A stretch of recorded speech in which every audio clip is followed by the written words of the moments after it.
ഇനി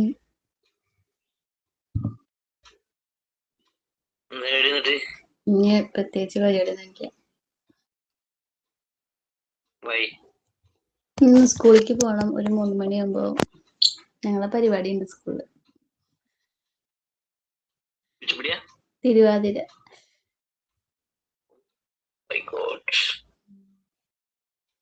അപ്പൊ അതിന്റെ പ്രാക്ടീസിന് പോണം.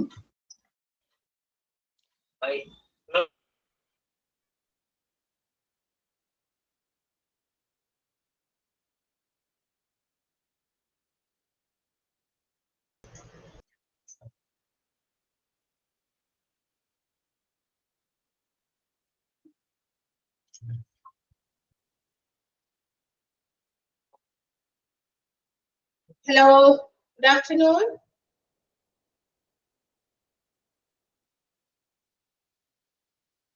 Good afternoon. Good afternoon, ma'am.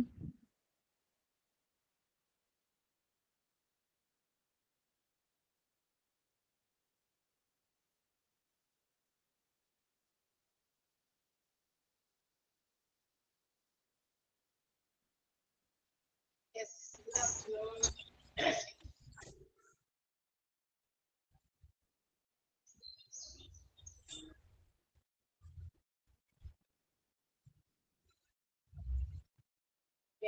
Join ചെയ്യൂ. ജോയിൻ ചെയ്തുകൊണ്ടിരിക്കുകയാണ്.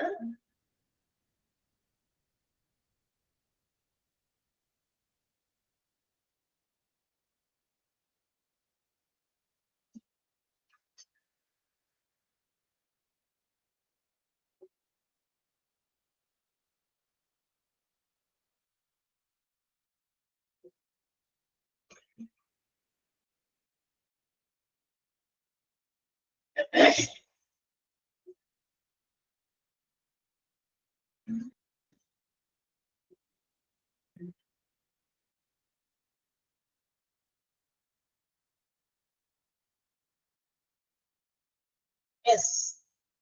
Ready ആയോ എല്ലാവരും? ഓക്കെ. അപ്പൊ നമ്മള് കഴിഞ്ഞ ക്ലാസ്സില് എടുത്തു നിർത്തിയത് എംപ്ലോയി ഹെൽത്ത് അല്ലെ, എംപ്ലോയീസ് ഹെൽത്തിന്റെ കോൺസെപ്റ്റുകളാണ് പ്രധാനമായിട്ടും. Physical health, mental health and social health, ഇങ്ങനെ 3 ആസ്പെക്ടുകൾ എംപ്ലോയീസ് ഹെൽത്തുമായിട്ട് ബന്ധപ്പെട്ടിട്ടുണ്ട് എന്ന് നമ്മൾ പറഞ്ഞു നിർത്തി അല്ലെ. ഫിസിക്കൽ ഹെൽത്ത് നമ്മൾ മോസ്റ്റ് ഇമ്പോർട്ടന്റ് തിങ് ആണ്. ഒരു എംപ്ലോയിക്ക് കംഫർട്ടബിൾ ആയിട്ട്, സാറ്റിസ്ഫൈഡ് ആയിട്ട്, ഹാപ്പി ആയിട്ടൊക്കെ ജോലി ചെയ്യാനായിട്ട് ആളുടെ physical health most important thing ആണ്. നമ്മള് ഫിസിക്കലി ഓക്കെ ആകണം. എന്തെങ്കിലും തരത്തിലുള്ള അസുഖങ്ങളൊക്കെ വരുമ്പോ ആ അസുഖങ്ങളാലെ നമ്മൾ ജോലിക്ക് വരുമ്പോ ആ ഒരു പെർഫെക്റ്റ്നെസ്, കംപ്ലീറ്റ് റിസൾട്ട് അല്ലെ, ഒരു നല്ല ഔട്ട്പുട്ട് അതിൽ നിന്ന് കിട്ടില്ല. അപ്പൊ അതുകൊണ്ട് ഒരു ഫിസിക്കലി ഹെൽത്ത് ഓക്കെ ആണെങ്കിൽ മാത്രമാണ് നമുക്ക് ആ ജോലി, എന്ത് ജോബ് ആണെങ്കിലും അത് കൃത്യമായ രീതിയിൽ പെർഫോം ചെയ്യാൻ പറ്റുള്ളൂ. അപ്പൊ physical health most important thing ആണ്. പിന്നെ അടുത്തത് മെന്റൽ ഹെൽത്ത് പറഞ്ഞു. മെന്റൽ ഹെൽത്ത് എന്ന് പറയുന്നത് also is another most important thing. അതായത് എംപ്ലോയീസിന്റെ മെന്റൽ വൈസ് മൈൻഡ്, അവരുടെ എന്താ പറയാ മെന്റൽ സ്റ്റേറ്റസ് കൃത്യമായ രീതിയിൽ ഫങ്ഷൻ ചെയ്തില്ലെങ്കിൽ, ഏതെങ്കിലും തരത്തിലുള്ള ഡിസ്റ്റർബൻസ് അവരുടെ മൈൻഡിൽ ഉണ്ടാകുകയാണെങ്കിൽ it also affects the performance of their job, അവരുടെ ജോബ് പെർഫോമൻസിൽ അത് ബാധിക്കും. പിന്നെ one of the another important aspect included in employee health by WHO ആ ഒരു ഇത് പ്രകാരം അവര് പറയുന്നു മറ്റൊരു ഹെൽത്ത് കൂടി ഓക്കെ ആകണം ആരുടെ, എംപ്ലോയീസിന്റെ. അതേത് ഹെൽത്ത്? Social health.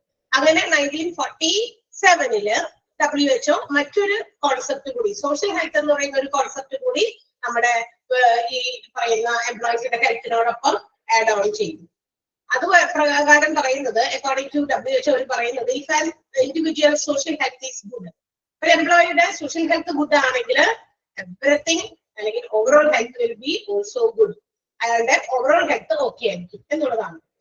അപ്പൊ സോഷ്യൽ ഹെൽത്ത് എന്ന് പറയുന്നത് how a person deals with others, how they communicate with others, ഓരോ ആളുകളുമായിട്ട്, മറ്റുള്ളവരുമായിട്ട്, ഒരു ബിസിനസ് സ്ഥാപനത്തിൽ ജോലിക്ക് വരുമ്പോ അവിടെയുള്ള ആളുകളുമായിട്ട് നമ്മൾ എങ്ങനെ ഡീൽ ചെയ്യുന്നു, അവരുമായിട്ട് എങ്ങനെ കമ്മ്യൂണിക്കേറ്റ് ചെയ്യുന്നു, ആൻഡ് അതിൽ നിന്നുണ്ടാകുന്ന റിസൾട്ട് ഒരു എന്താ പറയാ ഒരു വെൽഫെയർ കമ്മ്യൂണിക്കേഷൻസ് ആയിരിക്കും, ഒരു നല്ല രീതിയിലുള്ള കമ്മ്യൂണിക്കേഷൻ അല്ലെ.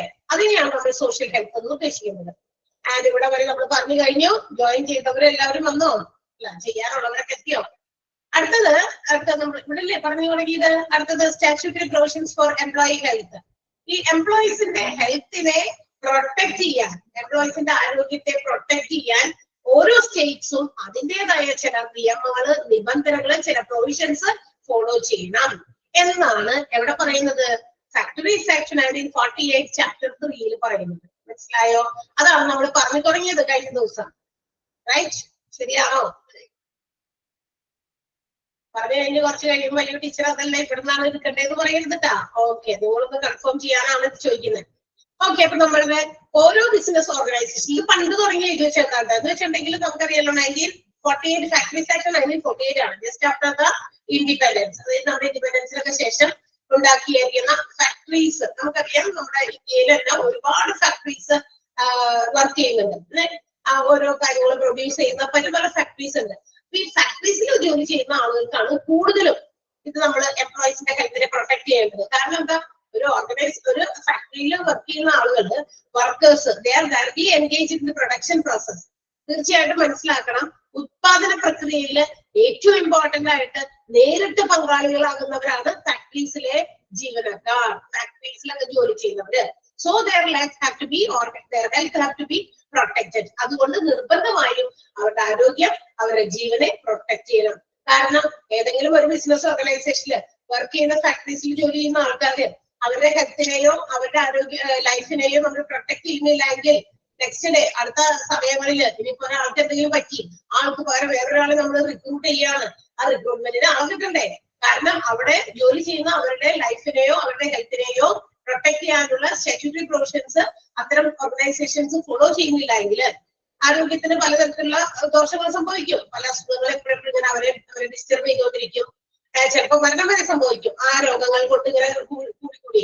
അപ്പൊ അതിനെ പ്രൊട്ടക്ട് ചെയ്യാൻ, അത്തരം അനാരോഗ്യങ്ങളായിട്ടുള്ള അവസ്ഥകളിൽ നിന്ന് അവരെ പ്രൊട്ടക്ട് ചെയ്യാൻ വേണ്ട നിയമാനുസൃതമായ നടപടികൾ ഓരോ ഫാക്ടറീസും സ്വീകരിക്കണം എന്നുള്ളതാണ്. ഫാക്ടറീസിൽ ജോലി ചെയ്യുന്നവർ എടുത്തു പറയാൻ കാരണം അവർക്കാണ് കൂടുതലും ഈ പ്രൊഡക്ഷൻ പ്രോസസ്സിൽ, ഉത്പാദന പ്രക്രിയയിൽ നേരിട്ട് പങ്കാളികൾ ആകുന്നത് കൊണ്ടേ അവിടെയാണ് ഒരുപാട് ഇങ്ങനെയുള്ള എന്താ പറയാ പൊടിപടലങ്ങള്, അല്ലെങ്കിൽ ചില ഗ്യാസ് ഫ്യൂംസ്, അതായത് ചില എന്താ പറയണ വിഷവാതകങ്ങള്, ഇതൊക്കെ എന്താ പറയാ ഡിസ്ചാർജ് ചെയ്യപ്പെടുന്നത് അവിടെ നിന്നാണ്.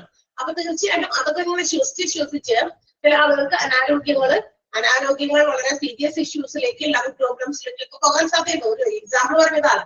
അപ്പൊ അത്തരം കാര്യങ്ങളിൽ നിന്ന് അവരെ മാക്സിമം പ്രൊട്ടക്ട് ചെയ്യുക. എന്നാലേ പ്രൊഡക്ഷൻ പ്രോസസ്സിലേക്ക് ജോലി ചെയ്യാനായിട്ട് വീണ്ടും നമുക്ക് ആളുകളെ കിട്ടുള്ളൂ. ഇപ്പൊ എന്റെ ഹെൽത്തിന്, എന്റെ ആരോഗ്യത്തിന് യാതൊരു വിലയും കൽപ്പിക്കാതെ നീ ജോലി ചെയ്ത് നിനക്ക് ശമ്പളം തരുന്നു അല്ലെങ്കിൽ കൂലി തരുന്നു പോയിക്കോ എന്നുള്ള രീതിയിലാണെങ്കിൽ ചിലപ്പോ നമുക്ക് അന്നേരമൊക്കെ നമുക്ക് പൈസയ്ക്ക് മനുഷ്യന്മാർക്ക് ആവശ്യമുള്ളല്ലോ. തീർച്ചയായിട്ടും ജോലി ചെയ്യാൻ വരുന്നു. പക്ഷെ കുറച്ച് കഴിയുമ്പോൾ നമ്മൾ രോഗികളായി മാറുന്നു. രോഗികളായി മാറിക്കഴിഞ്ഞാൽ പിന്നെ നമ്മളെ ആവശ്യം വരില്ല ഓർഗനൈസേഷനിൽ അല്ലെങ്കിൽ ഫാക്ടറീസിൽ. കാരണം എന്താ? രോഗം വെച്ചിട്ട് നമുക്ക് അവർക്ക് എന്താ പറയാ നഷ്ടമാണ്. എന്താ പറയാ അവര് കൊടുക്കേണ്ടി വരുന്ന കൂലി അത് തന്നെ. പക്ഷെ അന്നത്തെ പോലത്തെ പ്രൊഡക്ഷൻ ആളിൽ നിന്ന് കിട്ടുന്നില്ല. തീർച്ചയായിട്ടും അതൊരു പാഴ്ചെലവാകും. അപ്പൊ അവര് മാറ്റും, വേറെ ആളെ എടുക്കേണ്ടി വരും. ഓക്കെ, അപ്പൊ അങ്ങനെ വരാൻ വിസമ്മതിക്കും പുറത്തുള്ളവര്. കാരണം എന്താ? ഈ ഒരു ഫാക്ടറിയിൽ അല്ലെങ്കിൽ ഇത്തരം സ്ഥാപനത്തിൽ ജോലി ചെയ്യുമ്പോൾ അതിൽ നിന്നും ഉണ്ടാകുന്ന, അതിന്റെ ആഫ്റ്റർ എഫക്ട് കൊണ്ട് ഉണ്ടാകുന്ന പല രോഗങ്ങൾ നമുക്ക് പിടിപെടും എന്നുള്ള ചിന്തയൊക്കെ ആൾക്കാർ വരില്ലേ? അപ്പൊ അതുകൊണ്ട് അതിൽ നിന്നൊക്കെ പ്രൊട്ടക്ട് ചെയ്യാനാണ്. എന്തിനു വേണ്ടിയിട്ടായി നിയമങ്ങൾ ഒന്ന് അറിയിക്കാനാണ് നിങ്ങളെ. അതിനൊരു വിശകലനം ഉണ്ടെങ്കിൽ ഞാൻ തരുന്നേ. മനസ്സിലായോ? അതൊന്നും ഇവിടെ എഴുതിയൊന്നും വെച്ചിട്ടൊന്നുമില്ല. പക്ഷെ ഞാൻ പറയാണ്. മനസ്സിലാകുന്നുണ്ടോ നിങ്ങളോട് പറയുന്നത്? ഓക്കെ. ആ ഒരു ഹെഡിങ്ങിന്ന് ഇതിനാണ് ഈ ഓർഗനൈസേഷൻസിലെ പല ഓർഗനൈസേഷനിലും ഇതുപോലെ ജോലി സംബന്ധമായിട്ടുള്ള അനാരോഗ്യങ്ങൾ പല ജീവനക്കാർക്കും ഉണ്ടാകാൻ സാധ്യതയുണ്ട്. എല്ലാ ജോലിക്കും അങ്ങനത്തെ ആരോഗ്യ പ്രശ്നങ്ങൾ ഉണ്ടാവുമെന്ന് ഞാൻ പറയുന്നില്ല. ചില രോഗങ്ങൾക്ക് എന്തായാലും ചിലതാണെങ്കിലും അതിന് ചില നിയമങ്ങൾ വേണം. അതിൽ നിന്ന് അവരെ എങ്ങനെ പ്രൊട്ടക്ട് ചെയ്യാം, അതിന് പ്രൊട്ടക്ട് ചെയ്യാൻ ഏറ്റെടുക്കേണ്ട ചില നടപടികളാണ് നമ്മളിവിടെ പറയാൻ പോകുന്നത്. ഫാക്ടറീസ് ആക്ട് 1948 അതിന്റെ ചാപ്റ്റർ 3 വിശദമായിട്ട് കുറച്ച് സെക്ഷൻസിൽ എക്സ്പ്ലെയിൻ ചെയ്തിട്ടുണ്ട്. So let's see sections. ഒന്നാമത്തേത് section 11 which is related to cleanliness. എന്താണ് സെക്ഷൻ 11 പറയുന്നത്? ശുചിത്വമാണ്. എല്ലാ ഫാക്ടറീസിലും മുഴുവൻ നിങ്ങൾ കാണാതെ ഒന്നും പഠിക്കേണ്ട ആവശ്യമില്ല. എന്തെങ്കിലും എന്താ പറയാ ഇമ്പോർട്ടന്റ് എന്ന് പറയുന്ന സെന്റൻസ് ഉണ്ടെങ്കിൽ അത് മാത്രം അണ്ടർലൈൻ ചെയ്യാം. അതല്ല എങ്കിൽ കഴിഞ്ഞ ദിവസം ഞാൻ പറഞ്ഞു ഓരോ സെക്ഷൻസിലും ആ സെക്ഷൻ എന്തിനെ റിലേറ്റ് ചെയ്തതാണ് എന്ന് മാത്രം നിങ്ങൾ പഠിക്കുക. ഓക്കെ, അതെല്ലാവർക്കും ഉള്ളിൽ അണ്ടർലൈൻ ചെയ്യാൻ പറഞ്ഞാൽ മാത്രം മതി. ക്ലെൻലിനെസിനെ കുറിച്ചിട്ടാണ് സെക്ഷൻ ലെവലിൽ പറയുന്നത്. എന്ന് വെച്ചിട്ടുണ്ടെങ്കിൽ ഒരു ഓർഗനൈസേഷൻ ഇതുപോലെയുള്ള എംപ്ലോയീസിന്റെ ഹെൽത്തിനെ പ്രൊട്ടക്ട് ചെയ്യാൻ വേണ്ടി അത് എവിടെ സ്ഥിതി ചെയ്യുന്നുവോ ആ ഓർഗനൈസേഷൻ സ്ഥിതി ചെയ്യുന്ന പ്രെമിസസ്, ചുറ്റുവട്ടം, അതിന്റെ ഉള്ളിലുള്ള ഭാഗങ്ങൾ എപ്പോഴും, അതുപോലെ തന്നെ ഡ്രെയിനേജ് സിസ്റ്റം, ഈ എന്താ പറയാ വേസ്റ്റ് മറ്റുമൊക്കെ പുറത്തേക്ക് വിടുന്ന വേസ്റ്റ് വാട്ടർ ഒക്കെ പുറത്തേക്ക് വിടുന്ന ഈ ഡ്രെയിനേജ് ഒക്കെ ഉണ്ടാവും അവിടെ, അതുപോലെ പ്രൈവറ്റ് മീൻസ് സ്മോൾ ടോയ്ലറ്റ്സ് ഒക്കെ ഈ ഫാക്ടറീസിലൊക്കെ ജോലി ചെയ്യുന്നവർക്ക് എന്താ പറയാ ഉപയോഗിക്കാൻ വേണ്ടിയിട്ടുള്ള ചെറിയ ടോയ്ലറ്റ്സ്, അതൊക്കെ പ്രൈവറ്റ് ഉദ്ദേശിക്കുന്നത്. അല്ലെങ്കിൽ മറ്റേതെങ്കിലും തരത്തിലുള്ള ഇതുപോലെയുള്ള ന്യൂസൻസ് മീൻസ് ആരോഗ്യത്തിന് ഹാനികരമാകാവുന്ന പല കാര്യങ്ങളും ഘടകങ്ങളൊക്കെ അവിടെ ഉണ്ടെങ്കിൽ ഇതെല്ലാം തന്നെ അഴുക്ക്, പൊടിപടലങ്ങളൊക്കെ എന്തെങ്കിലുമൊക്കെ ഉണ്ടെങ്കിൽ ഇതെല്ലാം കുന്നുകൂടി കിടക്കാതെ ഇതെല്ലാം ഇപ്പോഴും സ്വീപ്പ് ചെയ്ത് എന്ന് വെച്ചാൽ അടിച്ച് തുടച്ചൊക്കെ കൃത്യമായിട്ട് ഓരോ മെഷീൻസ് ഒക്കെ ഉണ്ടെങ്കിൽ ആ മെഷീൻസിന്റെ ഒക്കെ പൊടിയൊക്കെ ഒക്കെ തൂക്കുക, ഫ്ലോറൊക്കെ ക്ലീൻ ചെയ്യുക എന്നുള്ളതൊക്കെയാണ്. സ്റ്റെയർ കേസ്, അതിന്റെ ചോട്ടില് പാസേജ്, അവിടെ ഇവിടെയൊക്കെ എവിടെയൊക്കെയാണോ ഒരു ഭാഗത്തുള്ള അതൊക്കെ എല്ലാ ദിവസവും ക്ലീൻ ആക്കി അടിച്ചു തൂത്ത് വാങ്ങിയിടണം. At least once in every week ഇത് എന്ത് ചെയ്യണം, ഡിറ്റർജന്റോ അല്ലെങ്കിൽ മറ്റേതെങ്കിലും തരത്തിലുള്ള ലിക്വിഡ്സോ ഒക്കെ ഉപയോഗിച്ച് വൃത്തിയായി കഴുകി തുടയ്ക്കണം. മനസ്സിലായോ? അല്ലാത്ത ദിവസങ്ങളിൽ എല്ലാ ദിവസവും അടിച്ചു തൂത്ത് വരണം. അതല്ലാതെ ആഴ്ചയിലെങ്കിലും ഒരിക്കലെങ്കിലും ഇത് കഴുകാൻ അത് ഡിറ്റർജന്റോ മറ്റേതെങ്കിലും തരത്തിലുള്ള മെത്തേഡുകൾ ഉപയോഗിച്ച്, ഇപ്പൊ വാക്വം ക്ലീനേഴ്സ് ഒക്കെ ഉണ്ടല്ലോ, അപ്പൊ ഏത് ഇഫക്റ്റീവ് ആയിട്ടുള്ള മെത്തേഡാണ് അപ്രോപ്രിയേറ്റ് ആകുന്നത് എളുപ്പം ചെയ്യണം. സമയം നമ്മൾ ലാഗ് ചെയ്ത് അവരുടെ ജോലിയെ ഒന്നും തടസ്സപ്പെടുത്താൻ പറ്റില്ലല്ലോ അധികം. അപ്പൊ അങ്ങനെയുള്ള കാര്യങ്ങൾക്കൊക്കെ വേണ്ടിയിട്ട് ഏത് രീതിയാണോ ഉദ്ദേശിക്കുന്ന ആ രീതിയിൽ അത് കൃത്യമായിട്ട് വെക്കുക. ഇനി എപ്പോഴെങ്കിലും ഒക്കെ എന്താ പറയാ ഇങ്ങനെ അവരുടെ ഉത്പാദനവുമായി ബന്ധപ്പെട്ട് മാനുഫാക്ചറുമായിട്ട് ബന്ധപ്പെട്ടൊക്കെ നിലമൊക്കെ തുടച്ച് തൂത്താക്കുക, അതുപോലെ തന്നെ വെള്ളമൊക്കെ വീണെടുക്കുന്നുണ്ടെങ്കിൽ അതൊക്കെ ഡ്രൈ ആക്കുക, അത് ഇങ്ങനെ വെള്ളത്തോടെ വെറ്റായി കിടക്കാനായിട്ട് അനുവദിക്കാതിരിക്കുക, എല്ലാം കൃത്യമായിട്ട് മെയിൻറ്റെയിൻ ചെയ്യണം. അതിന് വേണ്ടിയിട്ടുള്ള കാര്യങ്ങൾ പ്രൊവൈഡ് ചെയ്യണമെന്നാണ് എല്ലാ ഫാക്ടറീസും പ്രൊവൈഡ് ചെയ്യണമെന്നാണ് സെക്ഷൻ 11 ക്ലെൻലിനെസ് എന്ന് പറയുന്ന ഭാഗത്ത് പറയുന്നത്. ഫാക്ടറീസ് ആക്ട് 1948 ചാപ്റ്റർ 3 സെക്ഷൻ 11 അങ്ങനെ നമുക്ക് വായിക്കാം കേട്ടോ. ഫാക്ടറീസ് ആക്ട് 1948 ചാപ്റ്റർ 3 അതില് സെക്ഷൻ 11 ക്ലെൻലിനെസിനെ സംബന്ധിക്കുന്ന കാര്യമാണ് പറയുന്നത്. എല്ലായിടത്തും അടിച്ചു തുടച്ച് തൂത്തുവാരി എല്ലാ ദിവസവും അടിച്ചു വൃത്തിയാക്കുക, ആഴ്ചയിൽ ഒരിക്കല് കഴുകി വൃത്തിയാക്കുക, അത് ആവശ്യമായ മെത്തേഡ് ഉപയോഗിക്കാം. ഡിറ്റർജന്റ് ഉപയോഗിച്ച് കഴുകുകയോ അത് ഏതെല്ലാം പുതിയ മെത്തേഡുകളും രീതികളും അവലംബിച്ചോ എങ്ങനെ വേണമെങ്കിലും ചെയ്യാം. അതാണ് ഇതിനകത്ത് പറഞ്ഞിരിക്കുന്നത്. ക്ലിയർ ആയോ? ക്ലെൻലിനെസ് മനസ്സിലായോ? എല്ലാ work room, bench, stair case, അതിന്റെ ചുവട്ടില് പാസേജ് ഒക്കെ ഒക്കെയാണ് പറഞ്ഞിരിക്കുന്നത്. ഒന്നാമത്തെ ആ ഒരു ഇതിനകത്ത് ഇത് മുഴുവൻ നിങ്ങൾ വായിച്ചു നമുക്ക് പഠിക്കേണ്ട ആവശ്യമില്ല. ഏത് സെക്ഷനിലാണ് ക്ലെൻലിനെസ് എന്നതിനെ കുറിച്ച് പറയുന്നത്, അല്ലെങ്കിൽ സെക്ഷൻ ലെവലിൽ എന്നതിനെ കുറിച്ച് പറഞ്ഞിരിക്കുന്നു. തിരിച്ചു മറിച്ചു ആവാൻ ചോദ്യം എന്നാണ് ഞാൻ പറഞ്ഞത്. ഒന്നാമത്തെ വെറുതെ ഒന്ന് വേഗം വായിച്ചു നോക്കിയേ. ജസ്റ്റ് നമ്മുടെ ഇൻഫോർമേഷന് വേണ്ടി വായിച്ചു നോക്കുക. അല്ലാന്ന് വെച്ചാൽ ഇതിനകത്ത് ഒരു 11 മുതൽ 40 സെക്ഷൻസ് ഉണ്ട്. എംപ്ലോയി ഹെൽത്തിന്റെ ഉണ്ട്, എംപ്ലോയി സേഫ്റ്റിയുടെ ഉണ്ട്, രണ്ടും ഉണ്ട്. അപ്പൊ അതുകൊണ്ട് ആ രണ്ട് ഇതിനകത്ത് കൂടി ആകെ 40-20 സെക്ഷൻസ് ഉണ്ട്. മുഴുവനും കാണാപ്പാടെ നമുക്ക് പഠിക്കേണ്ട ആവശ്യമില്ല. നിങ്ങളുടെ ഇൻഫോർമേഷനിലേക്ക് ഓരോ സെക്ഷനിലും എന്തിനെ കുറിച്ച് പ്രതിപാദിക്കുന്നു എന്ന് മാത്രം നമ്മൾ അറിഞ്ഞിരിക്കണം. വായിച്ചു നോക്കി കഴിഞ്ഞാൽ പറയാം. അടുത്തതിലേക്ക് പോകാം.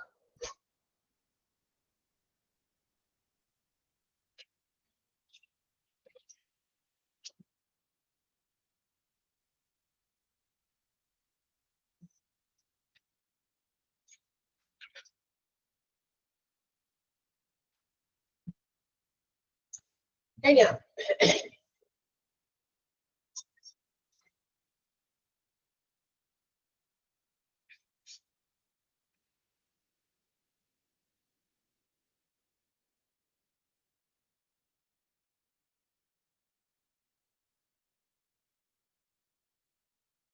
കഴിഞ്ഞോ?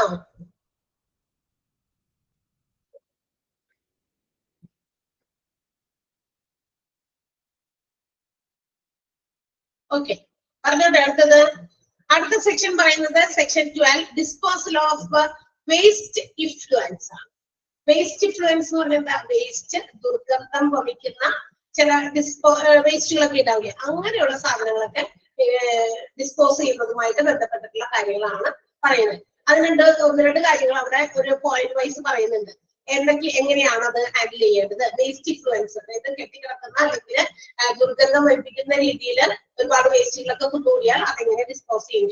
അപ്പൊ വേസ്റ്റും ഇൻഫ്ലുവൻസും എങ്ങനെയാണ് ട്രീറ്റ് ചെയ്യുന്നത്, അതിന് ഇഫക്റ്റീവ് ആയിട്ടുള്ള അറേഞ്ച്മെന്റ് എല്ലാ ഫാക്ടറിയിലും ചെയ്യണം. വേസ്റ്റ് എങ്ങനെ ഡിസ്പോസ് ചെയ്യാം, ഇഫക്റ്റീവായ മെത്തേഡ് ഉപയോഗിച്ച് ഈ വേസ്റ്റും ഇൻഫ്ലുവൻസും ഒക്കെ എങ്ങനെയാണ് നമുക്ക് ഡിസ്പോസ് ചെയ്യാൻ പറ്റുക, അതിന് കൃത്യമായിട്ട് അതൊക്കെ മറ്റുള്ളവർക്ക് വിച്ച് ഈസ് നോട്ട് ഹാംഫുൾ, ഇനക്കസ് എന്ന് പറഞ്ഞു കഴിഞ്ഞാൽ വിച്ച് ഈസ് നോട്ട് ഹാംഫുൾ, നമുക്ക് ഉപദ്രവകരമല്ലാത്ത രീതിയിൽ അതിനെങ്ങനെ ഡിസ്പോസ് ചെയ്യാം എന്നുള്ളതിന് വേണ്ടിയിട്ടുള്ള എല്ലാ അറേഞ്ച്മെന്റും എല്ലാ ഫാക്ടറീസും ചെയ്തിരിക്കണം എന്ന് ഏത് സെക്ഷനിൽ പറഞ്ഞിരിക്കുന്നു?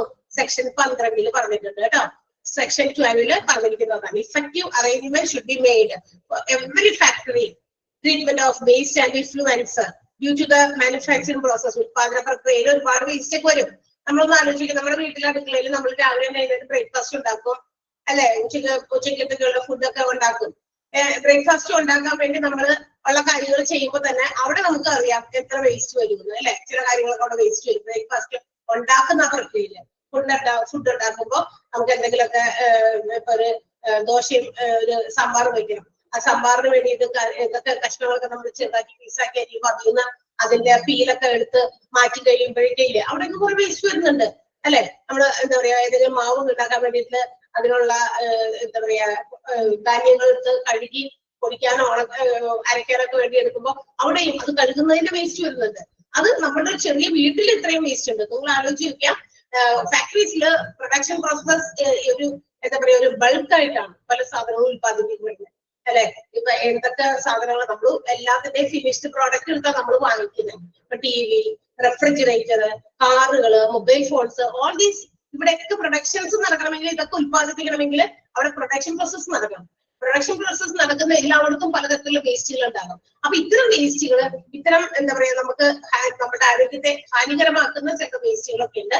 അതിന് വേണ്ടിയിട്ട് എല്ലാ അറേഞ്ച്മെന്റുകളും എന്ത് ചെയ്തോളണം, എല്ലാ ഫാക്ടറീസും ചെയ്യണം എന്നാണ് ആദ്യത്തെ കാര്യം സെക്ഷൻ 12 പറയുന്നത്. പിന്നെ ബൈ ഗവൺമെന്റ് റൂൾ നമുക്കറിയാം ഗവൺമെന്റിനും ചില അറേഞ്ച്മെന്റുകൾ ഉണ്ട്. ഇപ്പൊ നമ്മൾക്ക് ഇല്ലേ പുതിയ ഏതെങ്കിലും തരത്തിലുള്ള ബിൽഡിംഗ് ഒക്കെ കൺസ്ട്രക്ട് ചെയ്യുന്ന സമയത്തെ ഇപ്പൊ ഒരു എന്താ പറയാ ഒരു പബ്ലിക് ആയിട്ടുള്ള എന്തെങ്കിലും ബിൽഡിംഗ്, നമ്മുടെ പ്രൈവറ്റ് ഹോംസ് ജോലി എന്താ പറയാ നമ്മുടെ വീടുകളല്ല അതല്ലാതെയുള്ള എന്തെങ്കിലും ഇപ്പൊ ഒരു എന്താ പറയാ അപ്പാർട്ട്മെന്റുകൾ, ചിലപ്പോൾ വാടകയ്ക്കൊക്കെ കൊടുക്കാൻ വേണ്ടിയിട്ട് അപ്പാർട്ട്മെന്റുകൾ അല്ലെങ്കിൽ എന്താ പറയാ നമ്മള് പിന്നെ ഫ്ലാറ്റുകളൊക്കെ നിർമ്മിക്കുന്ന ആൾക്കാരൊക്കെ ഇല്ലേ. അപ്പൊ ഈ ഇതിനൊക്കെ വേണ്ടി നമുക്ക് സാങ്ഷൻ കിട്ടണമെങ്കിൽ അതിൽ നമുക്ക് ചെയ്യാൻ അത് കൺസ്ട്രക്ട് ചെയ്യാനുള്ള ഒരു സാങ്ഷൻ നമുക്ക് ലഭ്യമാകണമെങ്കിൽ ഇതുപോലെ കുറെ കാര്യങ്ങൾക്ക് റെസ്ട്രിക്ഷൻസ് ഉണ്ട്. ഗവൺമെന്റിന്റേതായ ചില നിയമങ്ങളാണ് ഇതിവിടെ ഉണ്ടാകുന്നത്. ഈ ഫ്ലാറ്റ് ആകുമ്പോൾ ഒത്തിരി ബഹുനില കെട്ടിടമാണല്ലോ. അപ്പൊ അതിനകത്ത് ഓരോ ഫ്ലാറ്റ്സിനകത്തും ഒരുപാട് ആളുകൾ ഓരോ ഇതിനകത്തും അക്കോമഡേറ്റ് ചെയ്യുന്ന സമയത്ത് ഓരോ ഇതിൽ നിന്നും വേസ്റ്റുകൾ ഉണ്ടാകും. ഇതൊക്കെ എങ്ങനെ ഡിസ്പോസ് ചെയ്യാം, അപ്പൊ അതിന് വേണ്ടിയിട്ടുള്ള എന്താ പറയാ നടപടികളൊക്കെ എടുത്തിട്ടുണ്ടോ, അതെങ്ങനെ ഡിസ്പോസ് ചെയ്യണേ എന്നുള്ള കാര്യം വ്യക്തമാക്കണം ഗവൺമെന്റിന്, എന്നാലൊക്കെ സാങ്ഷൻ കിട്ടുള്ളൂ. ഇപ്പൊ നമുക്ക് കറണ്ട് ഇലക്ട്രിസിറ്റി കിട്ടാൻ വേണ്ടിയിട്ടുള്ളത് ഇങ്ങനെയൊക്കെ നമ്മൾ ചെയ്യില്ലേ, അതുപോലെ തന്നെ. അപ്പൊ എല്ലാ ഫാക്ടറീസിനും സ്റ്റേറ്റ് ഗവൺമെന്റ് പ്രകാരം അവരുടെ റൂൾസ് പ്രകാരം എല്ലാ തരത്തിലും ഇത്തരം വേസ്റ്റും ഇൻഫ്ലുവൻസും ഒക്കെ ഡിസ്പോസ് ചെയ്യാനുള്ള എന്താ പറയാ ഒരു എന്താ പറയാ അറേഞ്ച്മെന്റുകൾ ചെയ്തിരിക്കണം. അതിനു വേണ്ടിയിട്ടുള്ള അപ്രൂവല് ആ സ്പെസിഫൈഡ് അതോറിറ്റിയിൽ നിന്നും വാങ്ങിച്ചിരിക്കണം എന്നുള്ളത് നിർബന്ധം. മനസ്സിലായോ? ആ സർട്ടിഫിക്കറ്റ് വേണം. നമ്മുടെ വേസ്റ്റും ഇതൊക്കെ നമ്മൾ ഡിസ്പോസ് ചെയ്യുന്നതിനുള്ള സർട്ടിഫിക്കറ്റ് ലൈസൻസ് നമ്മൾ ഗവൺമെന്റിൽ നിന്ന് വാങ്ങിച്ചിട്ടുണ്ട്. അതിന് പ്രത്യേകം അനുമതി ഇന്ന അതോറിറ്റി ഇന്ന അധികാരികളിൽ നിന്ന് നമുക്ക് കിട്ടിയിട്ടുണ്ട്.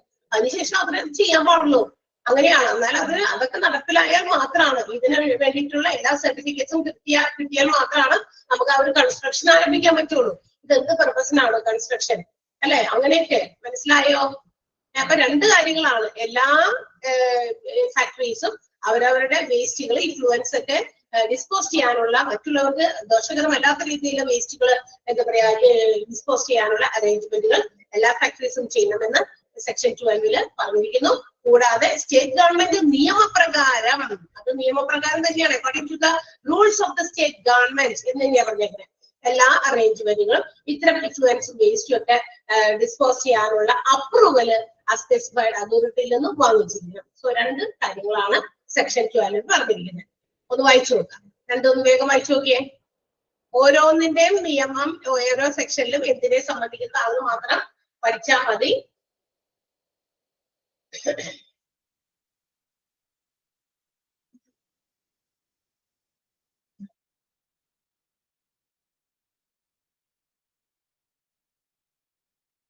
വായിച്ചു കഴിഞ്ഞാൽ ഒരു റിയാക്ട് ചെയ്യണേ.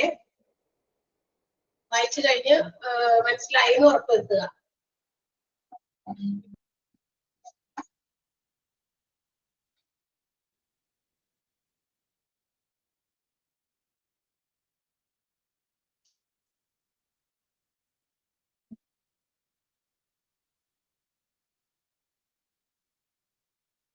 Okay, yes. അടുത്തത് വെന്റിലേഷൻ ആൻഡ് ടെമ്പറേച്ചർ ആണ്. വെന്റിലേഷൻ ആൻഡ് ടെമ്പറേച്ചർ നമുക്കറിയാം ഫാക്ടറീസ് ഒക്കെയാണ്. ഒരുപാട് വിഷവാതകങ്ങളും പൊടിപടലങ്ങളും ഡസ്റ്റ് ഒക്കെ നമ്മുടെ എയറിനകത്ത് ഫ്രഷ് എയറിലൊക്കെ ഇങ്ങനെയൊക്കെ ഉണ്ടായിരിക്കും അല്ലെ. അന്നേരം വിനോദായിട്ട് ദർബി എന്താ പറയാ ഒരു ഹൈ ടെമ്പറേച്ചർ ഒക്കെ അതിനകത്ത് തളം കെട്ടി നിൽക്കും. ആ വൈകിട്ടൊക്കെ ഭയങ്കര ടെമ്പറേച്ചർ ഒക്കെ കൂടുതലായിരിക്കും. അപ്പോ അതൊക്കെ നമ്മളുടെ വർക്കേഴ്സിനെ അവിടെ എംപ്ലോയീസിനെയൊക്കെ അൺകംഫർട്ടബിൾ ആണ്.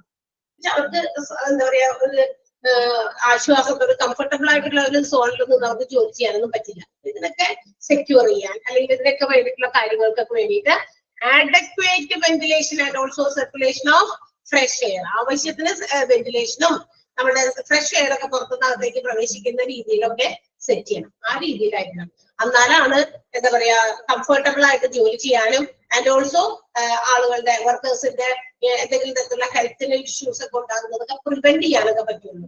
മനസ്സിലായി? ഇപ്പൊ അടച്ചു പൂട്ടി ഇങ്ങനെ കിടക്കുന്ന ഒരു ഇതിനകത്ത് നിന്നിട്ട് പല രീതിയിലുള്ള പ്രൊഡക്ഷൻ പ്രോസസ് ചെയ്യുന്നു. ശുദ്ധവായു ഒന്നും ശ്വസിക്കുന്നില്ല.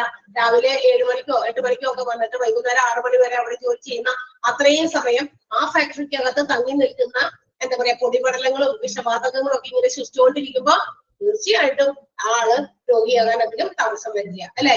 അപ്പൊ അതുകൊണ്ടാണ് പറയുന്നത് ഇത്തരം ഫാക്ടറീസില് ഇത്തരം പ്രൊഡക്ഷൻ പ്രോസസ് നടക്കുന്ന സ്ഥലത്ത് ആവശ്യത്തിന് വെന്റിലേഷൻ ടു കംഫർട്ട് ദ വർക്കേഴ്സിനെ കംഫർട്ട് ചെയ്യുന്ന രീതിയിൽ, അതുപോലെ to prevent injuries or ill health, ആൾക്കാരുടെ ഇൽ ഹെൽത്ത് അനാരോഗ്യത്തെ പ്രിവെന്റ് ചെയ്യാൻ തടയാനും അതേപോലെ തന്നെ എന്താ പറയാ എന്തെങ്കിലും ഇഞ്ചുറീസ് ഒക്കെ ഉണ്ടാകുന്നത് തടയാനൊക്കെ ആവശ്യത്തിന് വെന്റിലേഷൻ കൊടുക്കണം. ആവശ്യത്തിന് നല്ല സൗകര്യങ്ങൾ വർക്കിംഗ് കണ്ടീഷൻസ് പ്രൊവൈഡ് ചെയ്യണം. മനസ്സിലായോ? ആൻഡ് ഓൾസോ ഈ പറയുന്ന അങ്ങനെയുള്ള ഫാക്ടറീസിലൊക്കെ അവരുടെ കെട്ടിടത്തിന്റെ ചുമരുകളൊക്കെ ഉണ്ടല്ലോ, അതിനെയൊക്കെ ചെറുക്കാൻ പറ്റുന്ന രീതിയിലുള്ള മെറ്റീരിയൽസ് ഉപയോഗിച്ച് കൺസ്ട്രക്ട് ചെയ്യുന്നുണ്ട്. മനസ്സിലായോ? ചുമരുകളോ ഇപ്പൊ ചില സ്ഥലങ്ങളിലൊക്കെ ഇപ്പൊ ഇങ്ങനെയൊക്കെ ഉണ്ട്. വർക്കേഴ്സിനെയൊക്കെ ജോലി ചെയ്യിപ്പിക്കുന്നുണ്ട്. ഈ പ്ലാസ്റ്റിക്കല്ലോ മറ്റേ ഷീറ്റ്, പാട്ട പോലത്തെ ഷീറ്റ് റൂഫിങ് സാധനങ്ങളൊക്കെ അതൊക്കെ വെച്ചിട്ടൊക്കെ ഇങ്ങനെ കെട്ടിപ്പൊക്കി കഴിഞ്ഞ് കഴിയുമ്പോ അതിനൊക്കെ ചൂട് ഒരുപാട് ഉള്ളിലേക്ക് അബ്സോർബ് ചെയ്യും. ചൂട് ഭയങ്കര ചൂടൊക്കെ ആയിരിക്കും. നമ്മളിപ്പോ എന്തെങ്കിലുമൊക്കെ ഫംഗ്ഷൻസിന് പോകുമ്പോൾ ഇതുപോലെയുള്ള ഹോൾസിലൊക്കെ ഇതുപോലെ മുകളിൽ റൂഫിങ് മറ്റേ ഷീറ്റ് വർക്ക് ചെയ്ത ഹോൾസിലൊക്കെ നിൽക്കുന്നതും അതല്ലാതെ ടെറസിന്റെ ആയിട്ടുള്ള ഇതിനകത്ത് നിൽക്കുന്നതും തമ്മിൽ ഒത്തിരി ടെമ്പറേച്ചറിൽ വ്യത്യാസമുണ്ട്. ചൂട് കൂടുതലായിരിക്കും ഈ ഷീറ്റ്സിലായിരിക്കും. കാരണം ഷീറ്റുകൾ ഇങ്ങനെ ഇടുമ്പോൾ അതിനകത്തിന്റെ ഉള്ളിൽ കൂടി ഒരുപാട് ചൂട് അകത്തോട്ട് കയറും. അതേസമയം ടെറസിലാണെങ്കിൽ ടെറസിന്റെ പൊക്കത്തില് എന്താ പറയാ കൂടുതലും ഈ പറയുന്ന പോലെ അത്രയധികം അബ്സോർബ് ചെയ്ത് വരില്ല അകത്തോട്ട് ഈ ടെമ്പറേച്ചർ.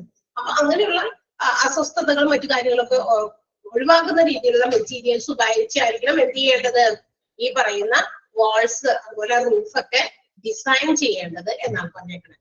ഇതൊക്കെ ഒരു വിധമൊക്കെ കുറെയൊക്കെ നമ്മുടെ അനാരോഗ്യത്തെ ചെറുക്കാനായിട്ട് ഹെൽപ്പ് ചെയ്യും. മനസ്സിലായോ? വെന്റിലേഷൻ എന്ന് പറഞ്ഞാൽ അറിയാലോ, പിന്നെ നമ്മുടെ വീടുകളിലൊക്കെ ഉണ്ടല്ലോ വെന്റിലേഷൻസ്. പണ്ടൊക്കെ ഇങ്ങനത്തെ ഒരു റെക്ടാങ്കിൾ ഷേപ്പിലായിട്ടുള്ള വെന്റിലേഷൻസ് ആയിരുന്നു. ഇപ്പൊ പുതിയത് പണിയുന്ന വീടുകൾക്കൊക്കെ റൗണ്ട് ഷേപ്പിലുള്ള ഒരു ചെറിയ ഒരു സ്പേസ് ആണ് വെന്റിലേഷൻ ആയിട്ട് പ്രൊവൈഡ് ചെയ്യുന്നത്. ആണോ? അല്ലേ? അങ്ങനെയല്ലേ? ഇപ്പൊ ലേറ്റസ്റ്റ് ആയിട്ട് വീട് പണിയുമ്പോ അങ്ങനത്തെ പണ്ടത്തെ പോലത്തെ ഈ റെക്ടാങ്കിൾ ഷേപ്പിലുള്ള വെന്റിലേഷൻ ആണ് അന്നൊക്കെ കുറച്ചുകൂടി സ്പേസ്. അപ്പൊ വെന്റിലേഷൻ എന്ന് പറഞ്ഞാൽ നമ്മുടെ വായു അകത്തേക്കും പുറത്തേക്കും ഒക്കെ സഞ്ചരിക്കാൻ വേണ്ടിയിട്ടുള്ളതാ. ഓക്കെ. അപ്പൊ ബാഡ് സ്മെല്ല് മറ്റു കാര്യമൊക്കെ വരുമ്പോൾ നമ്മളിങ്ങനെ ഫാനൊക്കെ ഇട്ടിട്ട് ഈ പറയുന്ന പോലെ വെന്റിലേഷൻ ഒക്കെ ഉണ്ടെങ്കിൽ ഫാൻ ഇടുമ്പോൾ അതിലൊക്കെ അങ്ങനെയൊക്കെ പോകും അല്ലെ. അല്ലെങ്കിൽ എന്ത് ചെയ്യും, ഫാനൊക്കെ അവിടെ തന്നെ കിടന്ന് കറങ്ങും. അത്രയല്ലേ അടച്ചു മൂടിയൊക്കെ ഉള്ളത്. യെസ്. അപ്പൊ അതാണ് ഈ വെന്റിലേഷൻ ആൻഡ് ടെമ്പറേച്ചറിനെ സംബന്ധിക്കുന്ന സെക്ഷൻ 13 പറയുന്നത്. ഓക്കെ. റൂഫും വാൾസും ഒക്കെ അത്തരം മെറ്റീരിയൽസ് ഉപയോഗിച്ച് ഡിസൈൻ ചെയ്യണം ടു പ്രിവെന്റ് ഇഞ്ചുറീസ് ഓർ ഇൽ ഹെൽത്ത്, പലതരത്തിലുള്ള എന്താ പറയാ ഇഞ്ചുറീസ് അതുപോലെ തന്നെ അനാരോഗ്യങ്ങളൊക്കെ ഒഴിവാക്കാനാണ് ഇതൊക്കെ ചെയ്യുന്നത്. ഒന്ന് വായിച്ചു നോക്കിയേ. Ventilation and temperature section 13. ഓരോ സെക്ഷനും ഇങ്ങനെ പഠിക്കാട്ടാ. Section 11 cleanliness, section 2 disposal of effluents, waste effluents, section 13 section 12 തന്നെയാണോ പറഞ്ഞാമോ? സെക്ഷൻ 13 വെന്റിലേറ്റർ ആൻഡ് ടെമ്പറേച്ചർ വായിച്ചു നോക്കാം.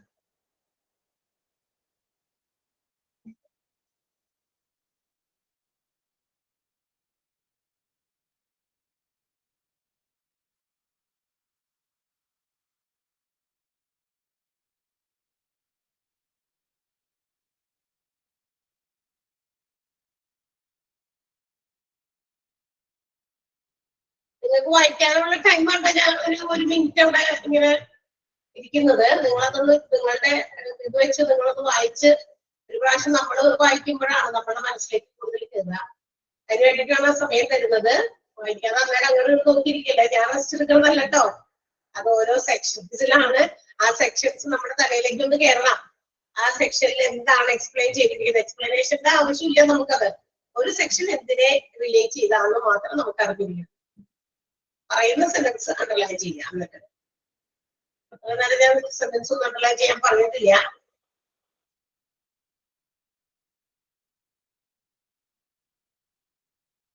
കഴിഞ്ഞോ?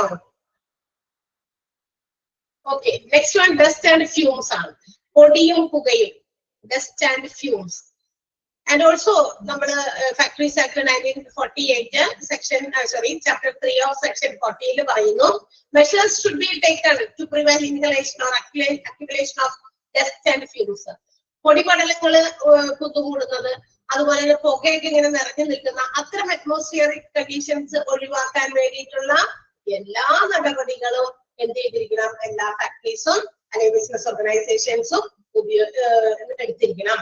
എന്ന് വെച്ചാൽ എങ്ങനെ നമുക്ക് ഈ പറയുന്ന ഉള്ളിലുള്ള വായു അല്ലെങ്കിൽ ഈ പറയുന്ന ഡസ്റ്റ് നിറഞ്ഞ അല്ലെങ്കിൽ പൊടി പുകയൊക്കെ നിറഞ്ഞ വാതകങ്ങളൊക്കെ നമുക്ക് എങ്ങനെ പുറത്തേക്ക് എക്സോസ്റ്റ് ചെയ്യാൻ പറ്റും. അതിന് വേണ്ടിയിട്ടുള്ള മെഷീൻസ്, എൻജിൻസ് ഒക്കെ ഉപയോഗിക്കാം. ഇതൊക്കെ നമുക്ക് പുറത്തള്ളാൻ ഉപയോഗിക്കുന്ന രീതിയിൽ അതിന് ഉപയോഗിക്കാം. ഡസ്റ്റ് ആൻഡ് ഫ്യൂംസ് എന്തായാലും കൺട്രോൾ ചെയ്യണം. ഒരു പെർമിസിബിൾ ലിമിറ്റ് ഉണ്ട് അതിന്. ആ ലിമിറ്റ് വരെ കൺട്രോൾ ചെയ്തോണം. അതിനേക്കാൾ അധികമാകാൻ ഒരിക്കലും പാടില്ല. കുറച്ചുകൂടിയൊക്കെ ഓക്കെ ശരിക്കും എപ്പോഴും നമ്മുടെ വീടുകള് തൂത്ത് തുടച്ച് ഇങ്ങനെ സ്ഫടികം പോലെ ഇട്ടേക്കണ പോലെ ഫാക്ടറീസിലൊന്നും പറ്റില്ല. പക്ഷെ അതിനൊരു പെർമിസിബിൾ ലിമിറ്റ് ഉണ്ട്. ആ ലിമിറ്റിനപ്പുറം പൊടിയോ പുകയോ ഒന്നും അതിന് നിൽക്കാൻ അനുവദിക്കാൻ പാടില്ല. അത് എന്ത് ചെയ്തോണം, ആ ഒരു മെഷറിന്റെ ലിമിറ്റിന്റെ അപ്പുറം പോകുമ്പോ അപ്പൊ തന്നെ അതിനെ ക്ലീൻ ചെയ്യാന് അല്ലെങ്കിൽ എക്സോസ്റ്റ് ചെയ്യാനുള്ള കാര്യങ്ങൾ ചെയ്തിരിക്കണം. ഡസ്റ്റ് ആൻഡ് ഫ്യൂം സെക്ഷൻ 14 വായിച്ചു നോക്ക്.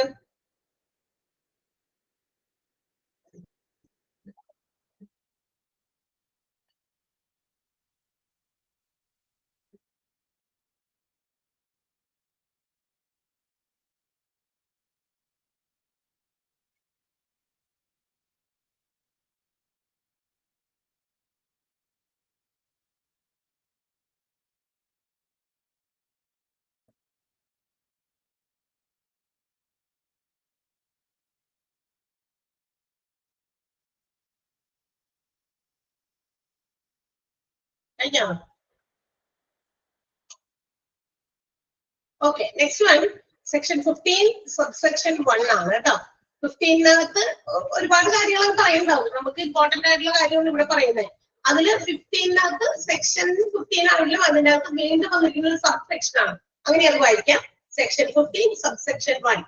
അതില് ആർട്ടിഫിഷ്യൽ ഹ്യൂമിഡിഫിക്കേഷനെ കുറിച്ചിട്ടാണ് പറഞ്ഞിരിക്കുന്നത്. ആർട്ടിഫിഷ്യൽ ഹ്യൂമിഡിഫിക്കേഷൻ എന്ന് പറഞ്ഞാൽ എന്താ?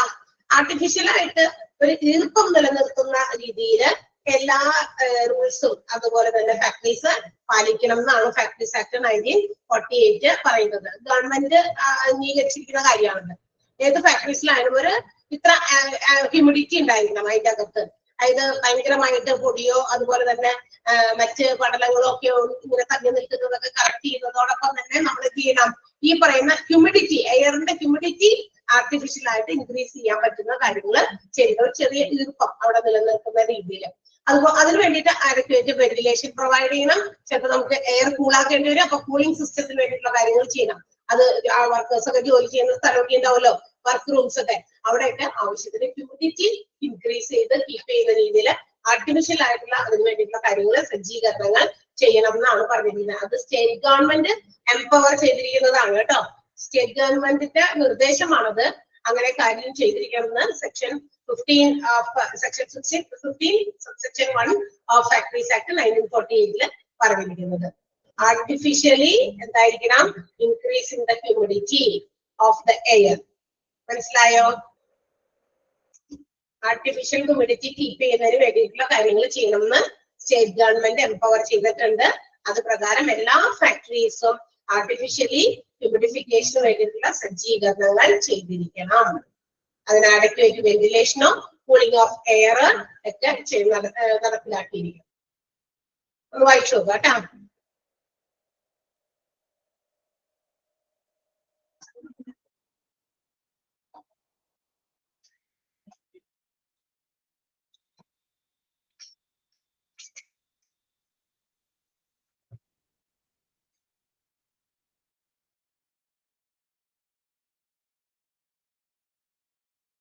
പറഞ്ഞോട്ടെ അടുത്തത്.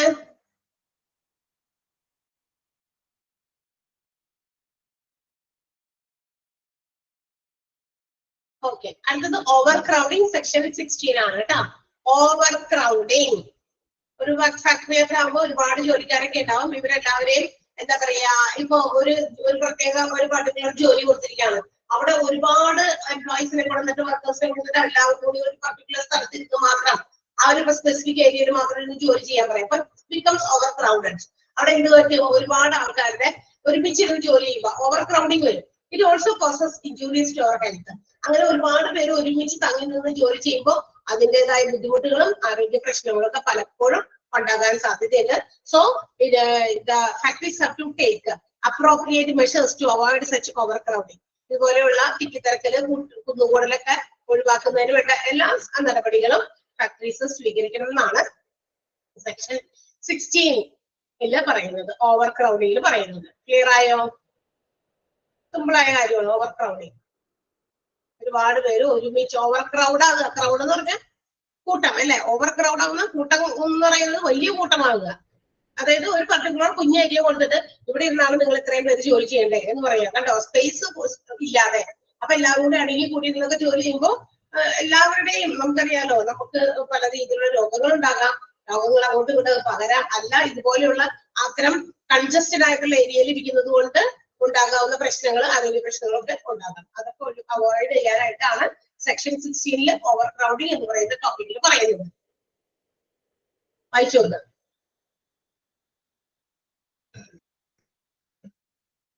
അതില് ആ സെന്റൻസ് ഒന്ന് അണ്ടർലൈനും ചെയ്യണം കേട്ടോ. Overcrowding in any work room is injurious to the health of the workers engaged therein. ആ സെന്റൻസ് ഒന്ന് അണ്ടർലൈൻ ചെയ്യാം. ഓവർ ക്രൗഡിങ്ങില് ആ സ്റ്റാർട്ട് ചെയ്തിരിക്കുന്ന ദർ ഇൻ വരെയുള്ള സെന്റൻസ് ഒന്ന് അണ്ടർലൈൻ ചെയ്യാം.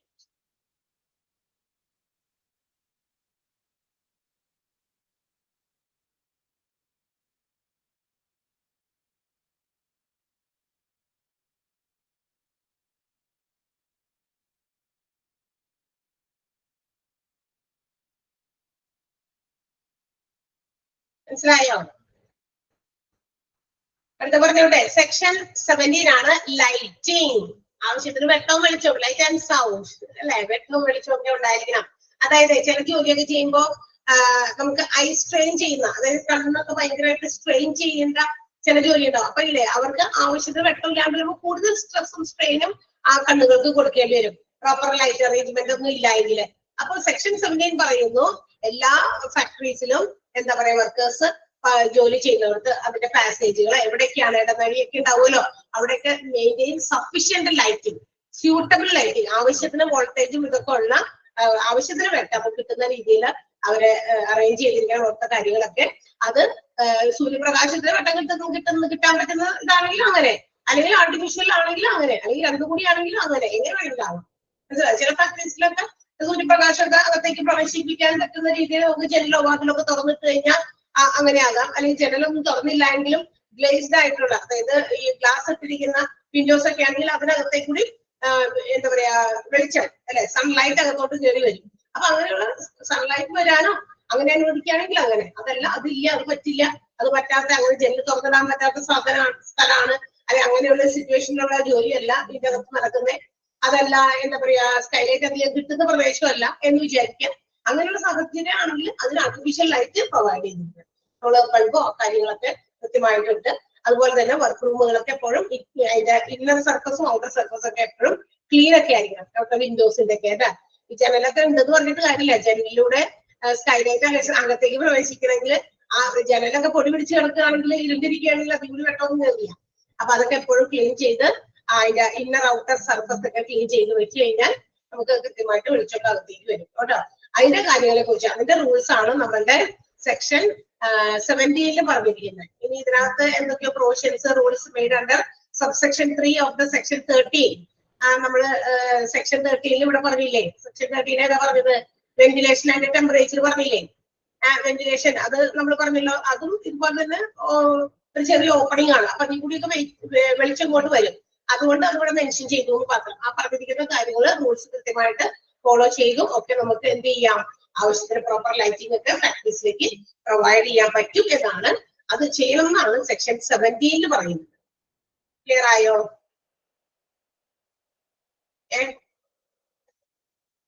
വായിച്ചു നോക്കിയേ. സെക്ഷൻ 17 ലൈറ്റിംഗ് വായിച്ചു നോക്കുക. നമുക്ക് സാധാരണ നമുക്ക് ചിന്തിച്ചാൽ മനസ്സിലാകാവുന്ന കാര്യങ്ങളൊക്കെ ഇതൊക്കെ. എംപ്ലോയീസിന്റെ ഹെൽത്തിനെ പ്രൊട്ടക്ട് ചെയ്യണം. അതിന് എന്തൊക്കെ കാര്യങ്ങൾ ഓരോ ഫാക്ടറീസിലും ചെയ്യണം എന്നാണ് ഫാക്ടറീസ് ആക്ട് 1948 ചാപ്റ്റർ 3 പറഞ്ഞിരിക്കുന്നത്. ഓരോ സെക്ഷൻസിലൂടെ പറയാവുന്നത്.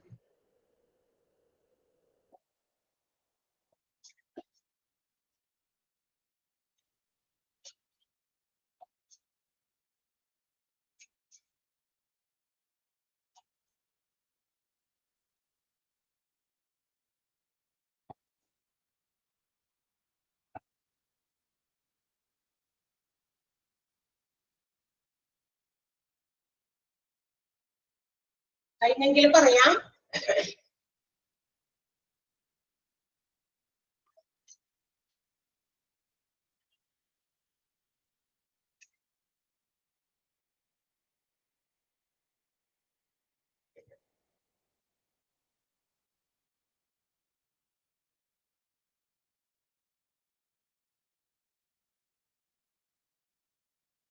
ഓക്കെ, നെക്സ്റ്റ് സെക്ഷൻ 18 ആണ് ഡ്രിങ്കിങ് വാട്ടർ. കുടിവെള്ളം. കുടിവെള്ളം സംബന്ധമായിട്ടുള്ള ചില പ്രധാനപ്പെട്ട കാര്യങ്ങൾ അവിടെ പറയുന്നുണ്ട്. സെക്ഷൻ 18 അവിടുത്തെ ഫാക്ടറീസിൽ ജോലി ചെയ്യുന്ന അവർക്ക് ആവശ്യമായിട്ടുള്ള ശുദ്ധജലം, കുടിക്കാൻ പറ്റുന്ന ജലമാണ് കേട്ടോ ഉദ്ദേശിക്കുന്നത്. ഡ്രിങ്കിങ് വാട്ടറിനെ സംബന്ധിക്കുന്ന കാര്യമാണ്. അപ്പൊ അതിന് വേണ്ടിയിട്ടുള്ള വെള്ളമൊക്കെ അവർക്ക് കൃത്യമായിട്ട് കിട്ടണമെങ്കിൽ അതിനെ കുറിച്ച് കുറച്ച് കാര്യങ്ങൾ പറയുന്നുണ്ട്. Suitable points for wholesome drinking water. ആവശ്യാനുസൃതം ശുദ്ധജലം കിട്ടുന്നതിന് വേണ്ടിയിട്ടുള്ള സ്യൂട്ടബിൾ പോയിന്റുകൾ ഓരോ ഫാക്ടറിയിലും സ്ഥാപിച്ചിരിക്കണം. ഒരു പ്രദേശത്ത് ശുദ്ധമായ ജലം ഇന്ന സ്ഥലത്ത് കുടിക്കാൻ കിട്ടും, അടുത്തത് വേറെ ഏതെങ്കിലും പോയിന്റില് 2-3 സ്ഥലത്തൊക്കെ ആയിട്ട് ഒരു ഫാക്ടറീസിന്റെ വലിപ്പത്തിനനുസരിച്ച് ഡ്രിങ്കിങ് വാട്ടർ അവൈലബിലിറ്റി ഉണ്ടാക്കിയിരിക്കണം. എന്ന് വെച്ചിട്ടുണ്ടെങ്കിൽ ഒരു സ്ഥലത്ത് വെച്ചിട്ടുണ്ട്, ഇനി അടുത്തത് വേറെ എവിടെയെങ്കിലും കിടക്കുന്ന ആളുകൾക്ക് ഈ സ്ഥലത്ത് വരണമെങ്കിൽ ചിലപ്പോൾ ഓട്ടോറിക്ഷ പിടിച്ച് വരേണ്ടി വരും വെള്ളം കുടിക്കാനേ. അത്രയ്ക്കും ഡിസ്റ്റൻസിൽ കൊണ്ടുപോയി വെക്കാൻ പാടില്ല എന്ന് വെച്ചിട്ടുണ്ടെങ്കിൽ. അപ്പൊ അങ്ങനെയാണെങ്കിൽ വേറൊരു ഓപ്ഷൻ, വേറൊരു സ്ഥലത്ത് കൂടി അതിന് വേണ്ടിയിട്ടുള്ള കുടിവെള്ളം കിട്ടാൻ പറ്റുന്ന രീതിയിൽ അവർക്ക് അവിടെ തന്നെ എടുത്ത് കഴിക്കാൻ പറ്റുന്ന രീതിയിൽ സ്ഥാപിച്ചിരിക്കണം, ഇൻസ്റ്റാൾ ചെയ്തിരിക്കണം. മനസ്സിലായോ? ക്ലിയർ ആയോ പറഞ്ഞ പോയിന്റ്? ഓക്കെ. ഇനി ഡ്രിങ്കിങ് പോയിന്റ്സ് കൃത്യമായിട്ട് should be marked and be away from urinals and latrines etcetera. നമ്മൾ കുടിവെള്ളം വെക്കുന്ന സ്ഥാപിക്കുന്നത് തീർച്ചയായിട്ടും കുറച്ച് അകലത്തില്. ഏതിന്റെ അകലത്തില്? യൂറിൻ അതുപോലെ തന്നെ ലാട്രിൻസ് ഒക്കെ ഉണ്ടല്ലോ അവിടുത്തെ അതിന്റെയൊക്കെ അടുത്തുനിന്ന് കുറച്ച് അകലെയായിട്ട് മാത്രം സ്ഥാപിക്കുക. കുടിവെള്ളം സ്ഥാപിക്കുന്നത് ഈ എന്താ പറയുക ബാത്റൂം ടോയ്ലറ്റ്സിന്റെ ഒക്കെ അടുത്ത് തന്നെ കൊണ്ടുവന്ന് ഇത് വെച്ച് കഴിഞ്ഞാൽ നമുക്കറിയാം എപ്പോഴും ക്ലീൻ ചെയ്യാനായിട്ട് ചിലപ്പോൾ ആളുകൾ നടന്നു വരില്ല. ഫാക്ടറീസും ഒക്കെ നമുക്കറിയാം. ഇപ്പൊ ലുലുലൊക്കെ നമുക്ക് ചെന്ന് കഴിഞ്ഞാൽ എപ്പോഴും അവരവിടെ ക്ലീൻ ചെയ്യാനായിട്ട് എപ്പോഴും ആളുകൾ അവിടെ തന്നെ ഉണ്ട് അല്ലെ, അതിന്റെ അകത്ത് തന്നെ ഉണ്ട്, അതിന് വേണ്ടിയിട്ട് മാത്രം. പക്ഷെ ചില ബിസിനസ് ഓർഗനൈസേഷനിൽ എപ്പോഴും അങ്ങനെയൊന്നും ഉണ്ടാവില്ല. അത് ചിലപ്പോ നമ്മൾ നേരത്തെ പറഞ്ഞ മൺസിന്റെ വീക്ക് ഒക്കെ ആയിരിക്കും മര്യാദയ്ക്കൊക്കെ ക്ലീൻ ചെയ്യുക, അല്ലെങ്കിൽ at the end of the day അവർ ദിവസം കഴിയുമ്പോഴായിരിക്കാം അത് ക്ലീൻ ചെയ്യുന്നത്. അപ്പൊ അതുവരെ ഇപ്പൊ സ്കൂൾസിലൊക്കെ എല്ലാ നേരവും നമ്മുടെ പിള്ളേരൊക്കെ ഓരോ പ്രാവശ്യം പോകുമ്പോഴും കേൾക്കുമ്പോഴും ഇറങ്ങുമ്പോഴൊന്നും അവിടെ ക്ലീൻ ചെയ്യുന്നില്ല. അപ്പൊ അതിന്റെ ആ ഒരു ബാഡ് സ്മെല്ലൊക്കെ അവിടെ നിൽക്കും. അത് may be injurious to health, അവരുടെ ആരോഗ്യത്തിന് ഹാനികരമാകും. അതിങ്ങനെ എപ്പോഴും ശ്വസിക്കുക. അപ്പൊ അങ്ങനെയുള്ള പ്രദേശത്തൊക്കെ നമുക്ക് എങ്ങനെ ഒരു ഇത്തിരി വെള്ളം കുടിക്കാൻ പറ്റുക. അപ്പൊ അതുകൊണ്ട് അതൊക്കെ കുറച്ചുകൂടി നല്ല രീതിയിൽ വേറെ സ്ഥലത്ത് മാറ്റി ആയിരിക്കണം ഡ്രിങ്കിങ് പോയിന്റ്സ് സ്ഥാപിക്കേണ്ടത്. പിന്നെ മാത്രമല്ല, if there are more than 250 workers employed, ഒരു ഓർഗനൈസേഷനിൽ 250-ൽ കൂടുതൽ വർക്കേഴ്സ് ഒക്കെ ജോലി ചെയ്യുന്നവരുണ്ടെങ്കിൽ തീർച്ചയായിട്ടും അവിടെ കൂൾ വാട്ടർ ഫെസിലിറ്റിയും പ്രൊവൈഡ് ചെയ്തിരിക്കണം. അല്ല, കൂളിംഗ് ഓഫ് ഡ്രിങ്കിങ് വാട്ടർ, തണുത്ത വെള്ളം കുടിക്കാനുള്ളതും അറേഞ്ച് ചെയ്തിരിക്കണം. 250 വർക്കേഴ്സിൽ കൂടുതലുണ്ടെങ്കിൽ. അതല്ല 250 വർക്കേഴ്സിൽ കുറവാണ്, ഞങ്ങളുടെ ഓർഗനൈസേഷനിൽ ഞങ്ങള് കൂളിംഗ് ഡ്രിങ്കിങ് വാട്ടർ കൊടുക്കണ്ട് എന്ന് വെച്ചാൽ പ്രശ്നമില്ല കേട്ടോ. അങ്ങനെ കൊടുത്തിരിക്കണം എന്നുള്ളത് നിയമമാണ്. മനസ്സിലായോ? മനസ്സിലായോ? 3 പോയിന്റ്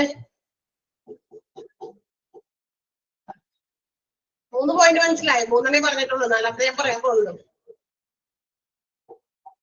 ഓക്കെ. അപ്പൊ ഇനി പറയുന്നത് state government according to their rules, government പറയാണ് ഓരോ സ്റ്റേറ്റിന്റെയും ഗവൺമെന്റ് കുറച്ച് പ്രൊവിഷൻസ് കൊണ്ടുവന്നിട്ടുണ്ട്. സെക്ഷൻ 18 പ്രകാരം അതോറിറ്റീസ്, ഈ പറയുന്ന ഡ്രിങ്കിങ് വാട്ടർ ഫാക്ടറീസിന് സപ്ലൈ ചെയ്യുന്ന ആൾക്കാരില്ലേ, അവരുടെ ആ വെള്ളം അതിന്റെ സപ്ലൈയും അതുപോലെ തന്നെ അതിന്റെ ഡിസ്ട്രിബ്യൂഷൻ ഒക്കെ ഇടയ്ക്കിടയ്ക്ക് അതിന് വേണ്ടപ്പെട്ട അധികാരികൾ പരിശോധിക്കണം. ഒരു ഓർഗനൈസേഷനിൽ ഇവിടെ ഇപ്പൊ വെള്ളം സപ്ലൈ ചെയ്യുന്നുണ്ട്, ഇവിടുത്തെ പൈപ്പിലേക്കൊക്കെ connection drinking water facility provide ചെയ്യുന്നുണ്ട്. അപ്പൊ അത് പ്രൊവൈഡ് ചെയ്യുന്ന സ്ഥലം എവിടെ നിന്നാണ്, അത് എവിടുന്നാണ് പ്രൊവൈഡ് ചെയ്യുന്നത്, എവിടെ നിന്നാണ് സപ്ലൈ ചെയ്യുന്നതെന്നൊക്കെ നോക്കി അതിന് വേണ്ടപ്പെട്ട അധികാരികൾ അത് വെള്ളം നല്ലതാണ് ശുദ്ധമായതാണ് എന്നുള്ളത് ഉറപ്പുവരുത്തണം. അതുകൂടി ഇതിന്റെ കൂടെ പറയുന്നത് സ്റ്റേറ്റ് ഗവൺമെന്റ് അതിന് വേണ്ടിയിട്ടുള്ള നിയമങ്ങൾ പറഞ്ഞിട്ടുണ്ട് എന്നാണ്. ക്ലിയർ ആയോ? സെക്ഷൻ 18 തന്നെ അതിനെ കുറിച്ച് പറഞ്ഞിട്ടുണ്ട്. മനസ്സിലായോ? മനസ്സിലാവാത്തവരുണ്ടെങ്കിൽ പറയാട്ടാ. യെസ്, ഒന്ന് വായിച്ചു നോക്കിയാ 4 പോയിന്റ്.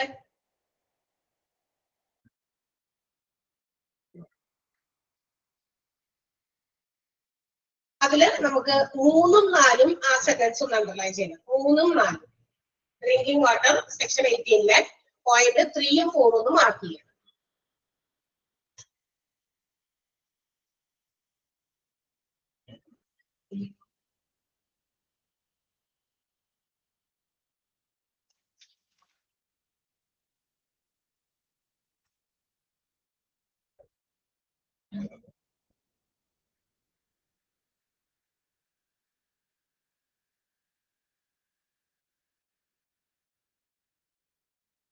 പറഞ്ഞോട്ടെ അടുത്തത്.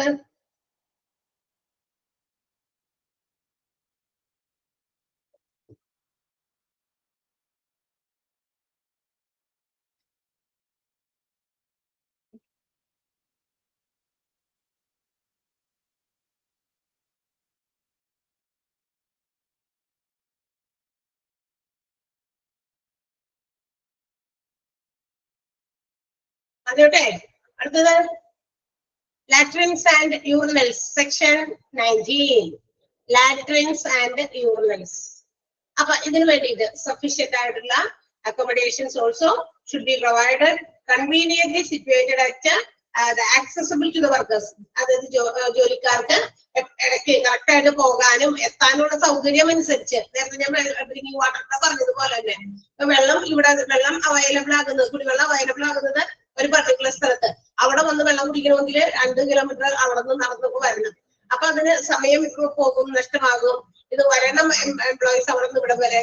അതുപോലെ തന്നെയാണ് ലാറ്ററൽസും ആക്സസിബിൾ ആകുന്നത് ഈ സ്ഥലത്ത്. എംപ്ലോയീസിന് കൃത്യമായിട്ട് വന്ന് എളുപ്പം കാര്യം സാധിക്കാൻ പറ്റുന്ന സ്ഥലത്ത് കൺവീനിയന്റ് ആയിട്ടുള്ള സൗകര്യങ്ങളിൽ എന്ത് ചെയ്തിരിക്കണം, ലാറ്ററൽസും യൂറിനൽസും ഒക്കെ എസ്റ്റാബ്ലിഷ് ചെയ്തിരിക്കണം, ഇൻസ്റ്റാൾ ചെയ്തിരിക്കണം. അത് അതുപോലെ തന്നെ separate enclosed for female and male workers. അതെല്ലാവർക്കും ഒരുപോലെയല്ല, മെയിൽസിന് വേറെ ഫീമെയിൽസിന് വേറെ. നമ്മൾ കണ്ടിട്ടുണ്ടല്ലോ, നേരത്തെ പറഞ്ഞതുപോലെ ഉദാഹരണത്തില് ലുലുലൊക്കെ ചെല്ലുമ്പോൾ നമ്മൾ കണ്ടിട്ടുണ്ടല്ലോ, മെയിൽസിന് വേറെ സെക്ഷൻ, ഫീമെയിൽസിന് വേറെ. അങ്ങനെ അവിടുത്തെ വർക്കേഴ്സിനായാലും ആളുകൾക്കായാലും വരുന്നു പോകുന്നത് പല പല രീതിയിലാണ്. അത് മിക്കയിടത്തും അങ്ങനെയൊക്കെ തന്നെയാണ്. അല്ല, അത് ഫാക്ടറീസ് അത് ഈ നിയമത്തിൽ പറഞ്ഞിരിക്കുന്നു എന്ന് മാത്രം, സെക്ഷൻ 19. ഓക്കെ. പിന്നെ ഇങ്ങനെ വരുമ്പോ ഇതിനകത്തും സഫീഷ്യന്റ് ആയിട്ടുള്ള ലൈറ്റ്, വെന്റിലേഷൻ അങ്ങനെയൊക്കെ വേണം. പിന്നെ അതുപോലെ തന്നെ എന്താ പറയാ, ഇപ്പൊ ഏതെങ്കിലും ഇത് ഉപയോഗിക്കാൻ പറ്റില്ല ചീഫ് ഇൻസ്പെക്ടർക്ക്, അങ്ങനെ വേറെ ഏതെങ്കിലും പർട്ടിക്കുലർ ആളുകൾക്ക് വേണ്ടി മാത്രമാണെങ്കിൽ അത് കൃത്യമായിട്ട് നോട്ടിഫൈ ചെയ്തിരിക്കണം, ഇന്ന ആളുകൾക്ക് ഉപയോഗിക്കാനുള്ളതാണ്, അത് മറ്റുള്ളവർക്കുള്ളതല്ല, വർക്കേഴ്സിനുള്ളതല്ല. അങ്ങനെയൊക്കെ ഉണ്ടെങ്കിൽ അത് അക്സെപ്റ്റ് ചെയ്തിട്ട് അതിൽ ഒഴിവാക്കിയിട്ട് ബാക്കിയുള്ളതിന് എല്ലാത്തിനും എന്തായിരിക്കണം, വെന്റിലേഷൻ പാസേജ് ഒക്കെ കൃത്യമായിട്ട് പ്രൊവൈഡ് ചെയ്തിരിക്കണം. മനസ്സിലായോ? എന്നിട്ട് ഇതൊക്കെ ഇടയ്ക്കിടയ്ക്ക് പരിശോധിക്കുക, കൃത്യമായിട്ട് വൃത്തിയായിട്ടാണോ കിടക്കുന്നത്, അവിടെയൊക്കെ ആവശ്യമില്ലാത്ത കാര്യങ്ങൾ, വേസ്റ്റുകളും മറ്റുമൊക്കെ ഇല്ല എന്നുള്ളതൊക്കെ ഉറപ്പുവരുത്തണം. ആൻഡ് ഓൾസോ സാനിറ്റേഷൻ, അതായത് ക്ലീൻ ആയിരിക്കണം. സാനിറ്ററി കണ്ടീഷൻസ് എപ്പോഴും മെയിൻറ്റെയിൻ ചെയ്തിരിക്കണം. അവിടുത്തെ ഹൈജീനിക് ആയിട്ടുള്ള ഒരു ഇടമാക്കി എപ്പോഴും അതിനെ മെയിൻറ്റെയിൻ ചെയ്യണം. പിന്നെ sweepers, those who are employed to sweep or to keep clean, അവരുടെ പ്രൈമറി ഡ്യൂട്ടിയാണ് എപ്പോഴും ലാട്രിൻസും യൂറിനൽസും അതുപോലെ തന്നെ വാഷിംഗ് പ്ലേസസ് ചിലതൊക്കെ കഴുകാൻ ഉപയോഗിക്കുന്ന സ്ഥലമൊക്കെ ഉണ്ടാവുമല്ലോ. ഇവിടുത്തെ ബാത്റൂംസിലൊക്കെ ബക്കറ്റ്സും കപ്പുകളൊക്കെ ക്ലീൻ ചെയ്യുകയോ അങ്ങനെ ക്ലീൻ ചെയ്യാൻ ഉപയോഗിക്കുന്ന സ്ഥലവും അതുപോലെ യൂറിനൽസും ലാട്രിൻസും ഒക്കെ കൃത്യമായിട്ട് കഴുകി വൃത്തിയാക്കി സൂക്ഷിച്ചിട്ടുണ്ടാവണം എന്നുള്ളത് സ്വീപ്പേഴ്സിന്റെ അടിച്ചു തുടയ്ക്കുന്ന അവരുടെ ഡ്യൂട്ടിയാണ്, പ്രൈമറി ഡ്യൂട്ടിയാണ്. പ്രാഥമികമായ അവരുടെ ഒരു ഡ്യൂട്ടി ഇതാണ്. മനസ്സിലായോ? ക്ലിയർ ആയോ? ഓക്കെ. അപ്പൊ ഇതിനകത്ത് ഈ ഫസ്റ്റ് എ എന്നിട്ടേക്കുന്ന സെന്റൻസ് മാത്രം ഒന്ന് അണ്ടർലൈൻ ചെയ്യാം. A point A.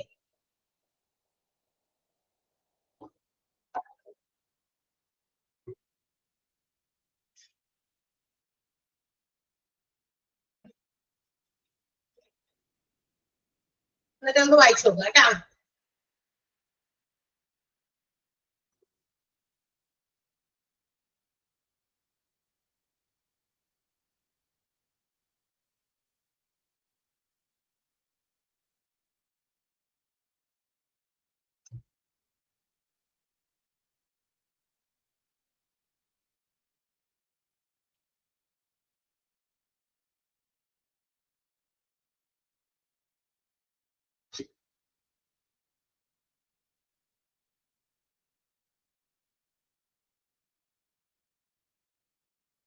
കഴിഞ്ഞോ? ഓക്കെ. ഇനി ഈ ലാട്രിൻസിന്റെ കാര്യത്തിലും ചില കാര്യങ്ങൾ കൂടി എടുത്തു പറഞ്ഞിട്ടുണ്ട്. When there are more than 250 workers in A factory.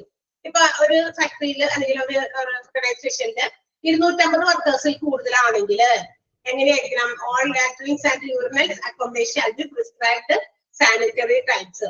അതായത് സാനിറ്ററി രീതിയിലുള്ള, നമുക്കറിയാലോ സാനിറ്ററി ടൈപ്പ് ലാട്രിൻസും യൂറിനൽസും ആയിരിക്കണം എല്ലായിടത്തും ഉണ്ടായിരിക്കേണ്ടത് 250 വർക്കേഴ്സിൽ കൂടുതലാണെങ്കിൽ. പിന്നെ അതിന്റെ ഇന്റേണൽ വാൾസ് ഒക്കെ നമ്മളുടെ ഇതിന്റെ ബാത്റൂമിന്റെ ടൈൽ ഇതൊക്കെ നമ്മൾ കൃത്യമായിട്ട് ടൈൽ ചെയ്തിരിക്കണം. അങ്ങനെ പറഞ്ഞിരിക്കണം. അതിന്റെ ഉള്ളില് അതുപോലെ തന്നെ പുറത്ത് ആവശ്യമില്ല, ഉള്ളിലുള്ള ടൈലുകളെല്ലാം ഫ്ലോറുകളും അതുപോലെ തന്നെ എന്താണ് ഏകദേശം 90 സെന്റിമീറ്റേഴ്സ് പൊക്കത്തിലെങ്കിലും, അതായത് നമ്മളുടെ വെള്ളമൊക്കെ തെറിച്ചു വീഴാൻ സാധ്യതയുള്ള സ്ഥലമുണ്ടല്ലോ, 90 സെന്റിമീറ്റർ ആ ഒരു ഹൈറ്റില് എന്ത് ചെയ്തിരിക്കണം? ടൈൽ ചെയ്തിരിക്കണം എന്നാണ് പറഞ്ഞിരിക്കുന്നത്. കാരണം ടൈലൊക്കെ ആകുമ്പോൾ നമുക്ക് ഉറച്ചു കഴിക്കാൽ വൃത്തിയാകും. ഈ പെയിന്റഡ് വാൾസിലാണെങ്കിൽ അഴുക്ക് വന്നു കഴിഞ്ഞാൽ അവിടെ തന്നെ പറ്റിപ്പിടിച്ചിരിക്കുള്ളൂ. എത്ര പല പെയിന്റ്സിന്റെ പരസ്യങ്ങളൊക്കെ നമ്മൾ കാണാറുണ്ടല്ലേ? വെറുതെ എന്തെങ്കിലും കറ വീഴുന്നു, അത് സ്പോഞ്ച് വെച്ച് ഇങ്ങനെ നനച്ച് തുടച്ചെടുക്കുന്നു. എത്രത്തോളം ഇതാണെന്ന് നമുക്കറിയില്ല, കറക്റ്റ് ആണെന്ന് നമുക്കറിയില്ല. ഒരുപാട് പോലും അവശേഷിപ്പിക്കാതെ മൊത്തം തുടച്ചു നീക്കാമെന്നൊക്കെയാണ് പരസ്യങ്ങൾ. അത് പരസ്യമാണ്. പക്ഷെ ഇവിടെ ഈ പറയുന്നത് ഇതുപോലെയുള്ള ഫ്ലോർസില് ലാട്രിൻസിന്റെ യൂറിനൽസിന്റെ ഒക്കെ ഫ്ലോറിലും അതുപോലെ ടൈൽസ് നമ്മുടെ ഭിത്തിയിലുള്ള ഇതിലും 90 സെന്റിമീറ്റേഴ്സ് ഹൈറ്റില് ടൈൽസ് വെച്ച് ഫർണിഷ് ചെയ്തിരിക്കണം എന്നാണ് പറഞ്ഞിരിക്കുന്നത്. അതുപോലെ തന്നെ എന്താ പറയാ, നല്ല ഗ്ലേസ്ഡ് ടൈൽസ് ആയിരിക്കണം, ഗ്ലേസിംഗ് ഉള്ള ടൈൽസ്. അപ്പോൾ നമുക്ക് കഴുകി വൃത്തിയാക്കാനായിട്ട് പറ്റുള്ളൂ. സ്മൂത്ത് പോളിഷ്ഡ് ആയിട്ടുള്ള കാര്യങ്ങൾ, സർഫസ് ഉള്ളത്. മനസ്സിലായോ? പിന്നെ അതുകൂടാതെ മറ്റ് കാര്യങ്ങളൊക്കെ പറയുന്ന ഫ്ലോറ്, പിന്നെ വാൾസ്, പിന്നെ അവിടെ എന്താ പറയാ സാനിറ്ററി പാൻസ്, ലാട്രിൻസ് ആൻഡ് യൂറിനൽസിലൊക്കെ ഉപയോഗിക്കുന്ന സാനിറ്ററി പാൻസ് ഒക്കെ ഇല്ലേ, അതൊക്കെ കൃത്യമായിട്ട് നല്ല രീതിയിൽ വാഷ് ചെയ്ത്, അതുപോലെ തന്നെ once in every 7 days എന്ന് വെച്ചാൽ once in a week കൃത്യമായിട്ട് അത് ഡിസ്ഇൻഫെക്ട് ചെയ്ത് ഡിറ്റർജന്റോ അല്ലെങ്കിൽ ഇത് രണ്ടും കൂടി ഉപയോഗിച്ചോ നന്നായിട്ട് ക്ലീൻ ചെയ്ത് മാറ്റി വെക്കണം. ആഴ്ചയിൽ ഒരിക്കലെങ്കിലും. എല്ലാ ദിവസവും ക്ലീൻ ചെയ്യും. കൂടാതെ സോപ്പോ അല്ലെങ്കിൽ മറ്റേതെങ്കിലും തരത്തിലുള്ള ഡിസ്ഇൻഫെക്ടൻസോ ഉപയോഗിച്ച് അല്ലെങ്കിൽ രണ്ടും കൂടി ഉപയോഗിച്ചോ കഴുകി വൃത്തിയാക്കി വെച്ചിരിക്കണം എന്നുള്ളത് കൂടി ഈ സെക്ഷനിൽ പറഞ്ഞിട്ടുണ്ട്. ഈ സെക്ഷന്റെ സബ് സെക്ഷൻസിലൊക്കെയാണ് പറഞ്ഞിരിക്കുന്നത് കേട്ടോ. മനസ്സിലായോ? അതില് നിങ്ങൾ ഈ ബി എന്ന് പറയുന്ന പോയിന്റ് ഒന്ന് അണ്ടർലൈൻ ചെയ്യണം. The floors and internal walls up to the height of 90 centimeters of the latrines and the urinals and the sanitary blocks shall be laid in glazed tiles or otherwise firmly finished to provide a smooth, polished, impervious surface. അല്ല, smooth ആയിട്ടുള്ള surface കിട്ടാൻ വേണ്ടി കേട്ടോ, തിളക്കമുള്ള surface കിട്ടാൻ വേണ്ടിയിട്ട് ഇതുപോലെ glazed ആയിട്ടുള്ള ടൈൽസ് ഉപയോഗിച്ച് അതിനെ ഇത്ര 90 സെന്റിമീറ്റർ ഹൈറ്റിൽ വരെ ടൈൽസ് ഉപയോഗിച്ച് ഫർണിഷ് ചെയ്തിരിക്കണം. മനസ്സിലായോ? അതൊന്ന് അണ്ടർലൈൻ ചെയ്യണം, ബി പോയിന്റ് കേട്ടോ. ABC ഒന്ന് വായിച്ചു നോക്കിയേ.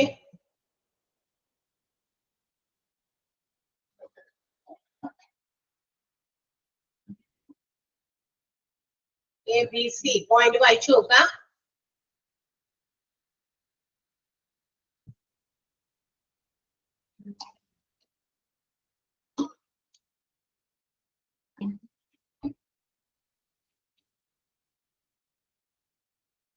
ഇനി the state government also have some rules and regulations. ഇനി സ്റ്റേറ്റ് ഗവൺമെന്റും ചില പ്രൊവിഷൻസ് പറയുന്നുണ്ട്. ഈ നമ്പർ ഓഫ് ലാട്രിൻസ് ആൻഡ് യൂറിനൽസ് ഇല്ലേ, എത്ര യൂറിനൽസ് വേണം, എത്ര ലാട്രിൻസ് വേണം എന്നുള്ളതിനെ കുറിച്ചിട്ട്, ആ എണ്ണത്തിനെ കുറിച്ചൊരു കാര്യം പറയുന്നുണ്ട് സ്റ്റേറ്റ് ഗവൺമെന്റ്. എന്ന് വെച്ചാൽ it is according to the in proportion to the number of males and female workers. എത്ര സ്ത്രീകളും പുരുഷന്മാരുമായിട്ടൊക്കെ ജോലി ചെയ്യുന്നുണ്ട്, അതിന്റെ അനുപാതത്തിൽ ഉള്ള എത്രയും എന്ത് ചെയ്യണം, ആ അനുപാതത്തിൽ, ആ ഒരു റേഷ്യോയില്, ആ ഒരു പ്രൊപ്പോർഷനിലായിരിക്കണം ലാട്രിൻസും യൂറിനൽസും ഫാക്ടറീസിൽ സ്ഥാപിക്കേണ്ടത് എന്നാണ് പറഞ്ഞേക്കുന്നത്. മനസ്സിലായോ? ഇനി മാത്രമല്ല, ഇതൊരു മറ്റു കാര്യങ്ങളൊക്കെ ചെയ്യുമ്പോൾ ഇതിനകത്ത് ജോലി ചെയ്യുന്ന ആളുകള് കൃത്യമായിട്ട് അതിന്റെ ഫാക്ടറീസിന്റേതായ സാനിറ്റേഷൻ ഇതൊക്കെ ഉണ്ടാവുമല്ലോ, നിയമങ്ങളൊക്കെ ആ രീതിയിലൊക്കെ പാലിച്ച്, ഇനി വർക്കേഴ്സിന്റേതായ രീതിയിൽ അവരുടെയും കൂടി ആരോഗ്യത്തിന് വേണ്ടിയിട്ടാണ് എന്നുള്ളതൊക്കെ മനസ്സിലാക്കി അവര് ചെയ്യുക. അതും ഗവൺമെന്റ് പറയുന്നുണ്ട്, സ്റ്റേറ്റ് ഗവൺമെന്റ്. എന്ന് വെച്ചാൽ നമ്മൾ ഇന്ന സ്ഥലത്ത് ജോലി ചെയ്യാണ്, അവിടുത്തെ ലാട്രിൻസും യൂറിനൽസ് ഒക്കെ അവർ തന്നെയാണ് ഇതാക്കണ്ടേന്നൊക്കെ വിചാരിച്ച് മാത്രം ഇരിക്കരുത്. It's after all our health, നമ്മളുടേതാണ് ആരോഗ്യം എന്ന് നമ്മളും കൂടി വിചാരിക്കണം. ആ രീതിയിലും കൂടി കുറച്ച് നടപടികൾ വർക്കേഴ്സും അതിനകത്ത് ജോലിയിൽ ഏർപ്പെട്ടിരിക്കുന്ന ആളുകളും എടുക്കണം എന്നാണ് സ്റ്റേറ്റ് ഗവൺമെന്റ് പറയുന്നത്. മനസ്സിലായോ? ഓക്കെ, അതില് ആ ഒരു ഫസ്റ്റ് സെന്റൻസ് ഒന്ന് അണ്ടർലൈൻ ചെയ്യണം. സ്റ്റേറ്റ് ഗവൺമെന്റ് പറയുന്നത് നമ്പർ ഓഫ് മെയിൽസ് ആൻഡ് ഫീമെയിൽസിന്റെ ആ പ്രൊപ്പോർഷനേറ്റ് ആയിരിക്കണം എന്ത് ചെയ്യേണ്ടത്, ലാട്രിൻസും യൂറിനൽസും സ്ഥാപിക്കേണ്ടത് എന്നാണ് പറഞ്ഞിട്ടുള്ളത്. ആ ഒരു സെന്റൻസ് അവിടെ വരെ there in വരെ മതി.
കഴിഞ്ഞോ?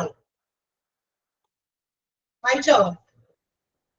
അടുത്തത് സെക്ഷൻ, ലാസ്റ്റ് സെക്ഷൻ ആണ് എംപ്ലോയി ഹെൽത്തിന്റെ അവസാനത്തെ സെക്ഷൻ ആണ്. ഏതാ സെക്ഷൻ? സെക്ഷൻ 20 സ്പിറ്റൂൺസ് ആണ്. സ്പിറ്റൂൺസ് സെക്ഷൻ 20 സ്പിറ്റൂൺസിനെ കുറിച്ചാണ് പറഞ്ഞത്. എന്താ സ്പിറ്റൂൺസ് എന്ന് പറഞ്ഞാൽ കേട്ടോ? സ്പിറ്റ് എന്ന് പറഞ്ഞാൽ എന്താ അർത്ഥം? തുപ്പുക. സ്പിറ്റൂൺസ് അപ്പൊ എന്തായിരിക്കും? തുപ്പുന്നതിന് വേണ്ടിയുള്ള സാധനം, സ്ഥലം. പണ്ടൊക്കെ എന്താ പറയുന്നത്, ഒരു കോളാമ്പി എന്ന് പറയുന്ന സാധനം ഉണ്ടായിരുന്നല്ലോ, സ്പിറ്റൂൺസ് അതാണ് കേട്ടോ. അതായത് തുപ്പുന്നതിന് വേണ്ടിയിട്ടുള്ള ഒരു സ്ഥലം. വർക്കേഴ്സ് ഒക്കെ ജോലി ചെയ്യുന്നതിന്റെ ഇടയിലൊക്കെ അവരുടെയൊക്കെ ഇങ്ങനെ സ്പിറ്റ് ചെയ്യാനൊന്നും പാടില്ല. എല്ലാ ഫാക്ടറീസിലും സഫീഷ്യന്റ് നമ്പർ ഓഫ് സ്പിറ്റൂൺസും കൺവീനിയന്റ് ആയിട്ടുള്ള സ്ഥലങ്ങളിൽ മെയിൻറ്റെയിൻ ചെയ്യണം ഫോർ ദ ഹൈജീൻ കണ്ടീഷൻ. ഇതിന് വേണ്ടിയിട്ട് ആ പരിസരമൊക്കെ ഹൈജീനിക് ആക്കുന്നതിന്റെ ഭാഗമായിട്ട് എല്ലാ ഫാക്ടറീസിലും ആവശ്യാനുസരണം സ്ഥലങ്ങളില് തുപ്പുന്നതിന് വേണ്ടിയിട്ടുള്ള സാധനങ്ങളും ഇൻസ്റ്റാൾ ചെയ്യണം എന്നാണ്. മനസ്സിലായോ? സഫീഷ്യന്റ് നമ്പർ ഓഫ് സ്പിറ്റൂൺസ് എത്രണ്ണം വേണമെങ്കിലൊക്കെ അതിന് ആവശ്യത്തിനനുസരിച്ച്. ഇതിപ്പോ ഒന്ന് തുപ്പുക എന്നുള്ള ഉദ്ദേശത്തിന് വേണ്ടിയിട്ട് ഓട്ടം കറങ്ങി നേരത്തെ പറഞ്ഞാൽ വെള്ളം കുടിക്കാൻ വന്ന ഓട്ടം പിടിച്ച് അങ്ങനെ ഞാൻ പറഞ്ഞില്ലേ, അതുപോലെ തുപ്പാൻ വേണ്ടി ഒരുപാട് അകലേക്കൊക്കെ വരാൻ പറ്റില്ലല്ലോ.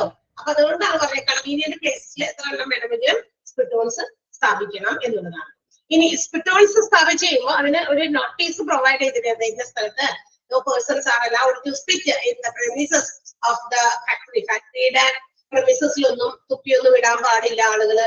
അതിന് സ്പിറ്റൂൺസ് ഉണ്ട്, അത് ഉപയോഗിക്കണം എന്നുള്ള കാര്യമൊക്കെ നോട്ടീസ് ചെയ്ത് അവിടെ നോട്ടീസ് ബോർഡിലൊക്കെ കാണിച്ചേക്കണം.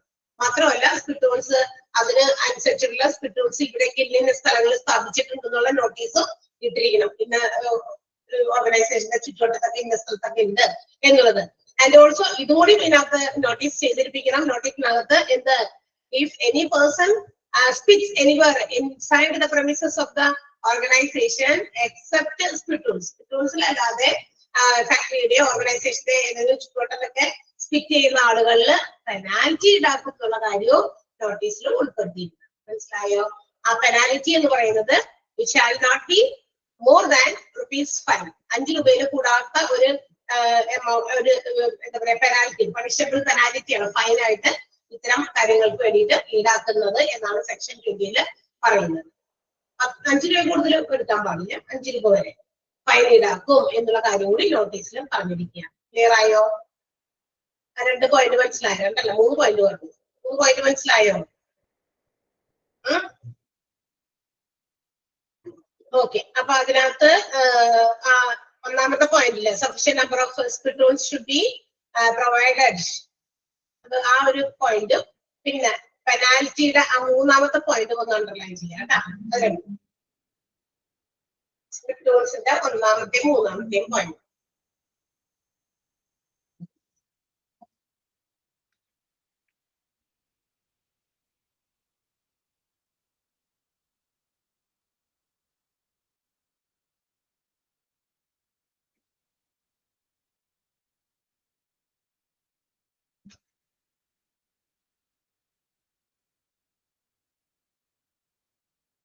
ആൻഡ് സ്റ്റേറ്റ് ഗവൺമെന്റും അതിൻ്റെതായ നിയമങ്ങൾ പറയുന്നുണ്ട്.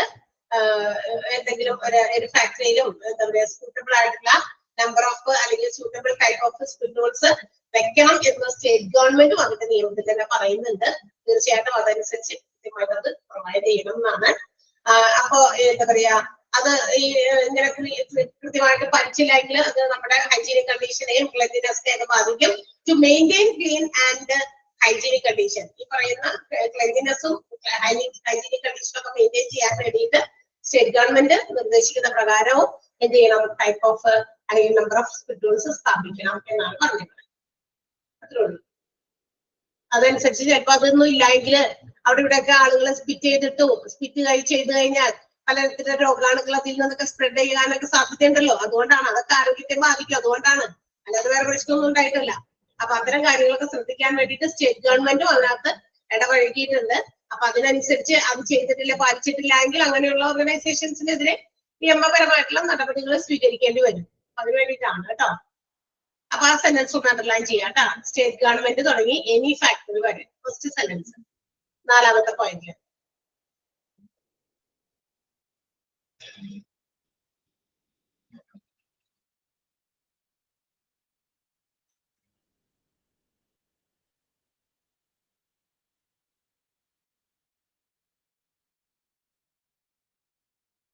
അണ്ടർലൈൻ ചെയ്തോ? യെസ്.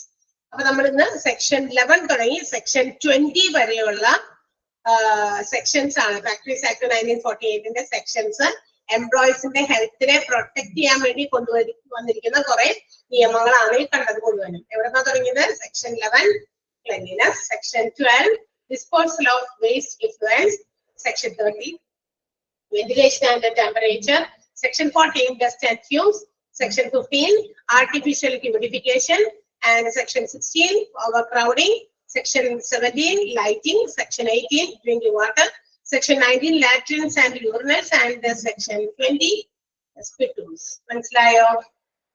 അപ്പൊ ഈ സെക്ഷൻസ് 11 മുതൽ 20 വരെ ഓരോന്ന് എന്ത് സെക്ഷനാണ്, എന്താണ് ആ സെക്ഷനിൽ പറഞ്ഞേക്കണെന്ന് മാത്രം നമ്മൾ പഠിച്ചു വയ്ക്കുക. പ്ലസ് നമ്മൾ ഇത് അണ്ടർലൈൻ ചെയ്ത കുറച്ച് സെന്റൻസ്. ക്ലിയർ ആയോ? യെസ്. ബാക്കി ഭാഗം നമുക്ക് അടുത്ത ദിവസം കണ്ടിന്യൂ ചെയ്യാം. So see you. Thank you. By.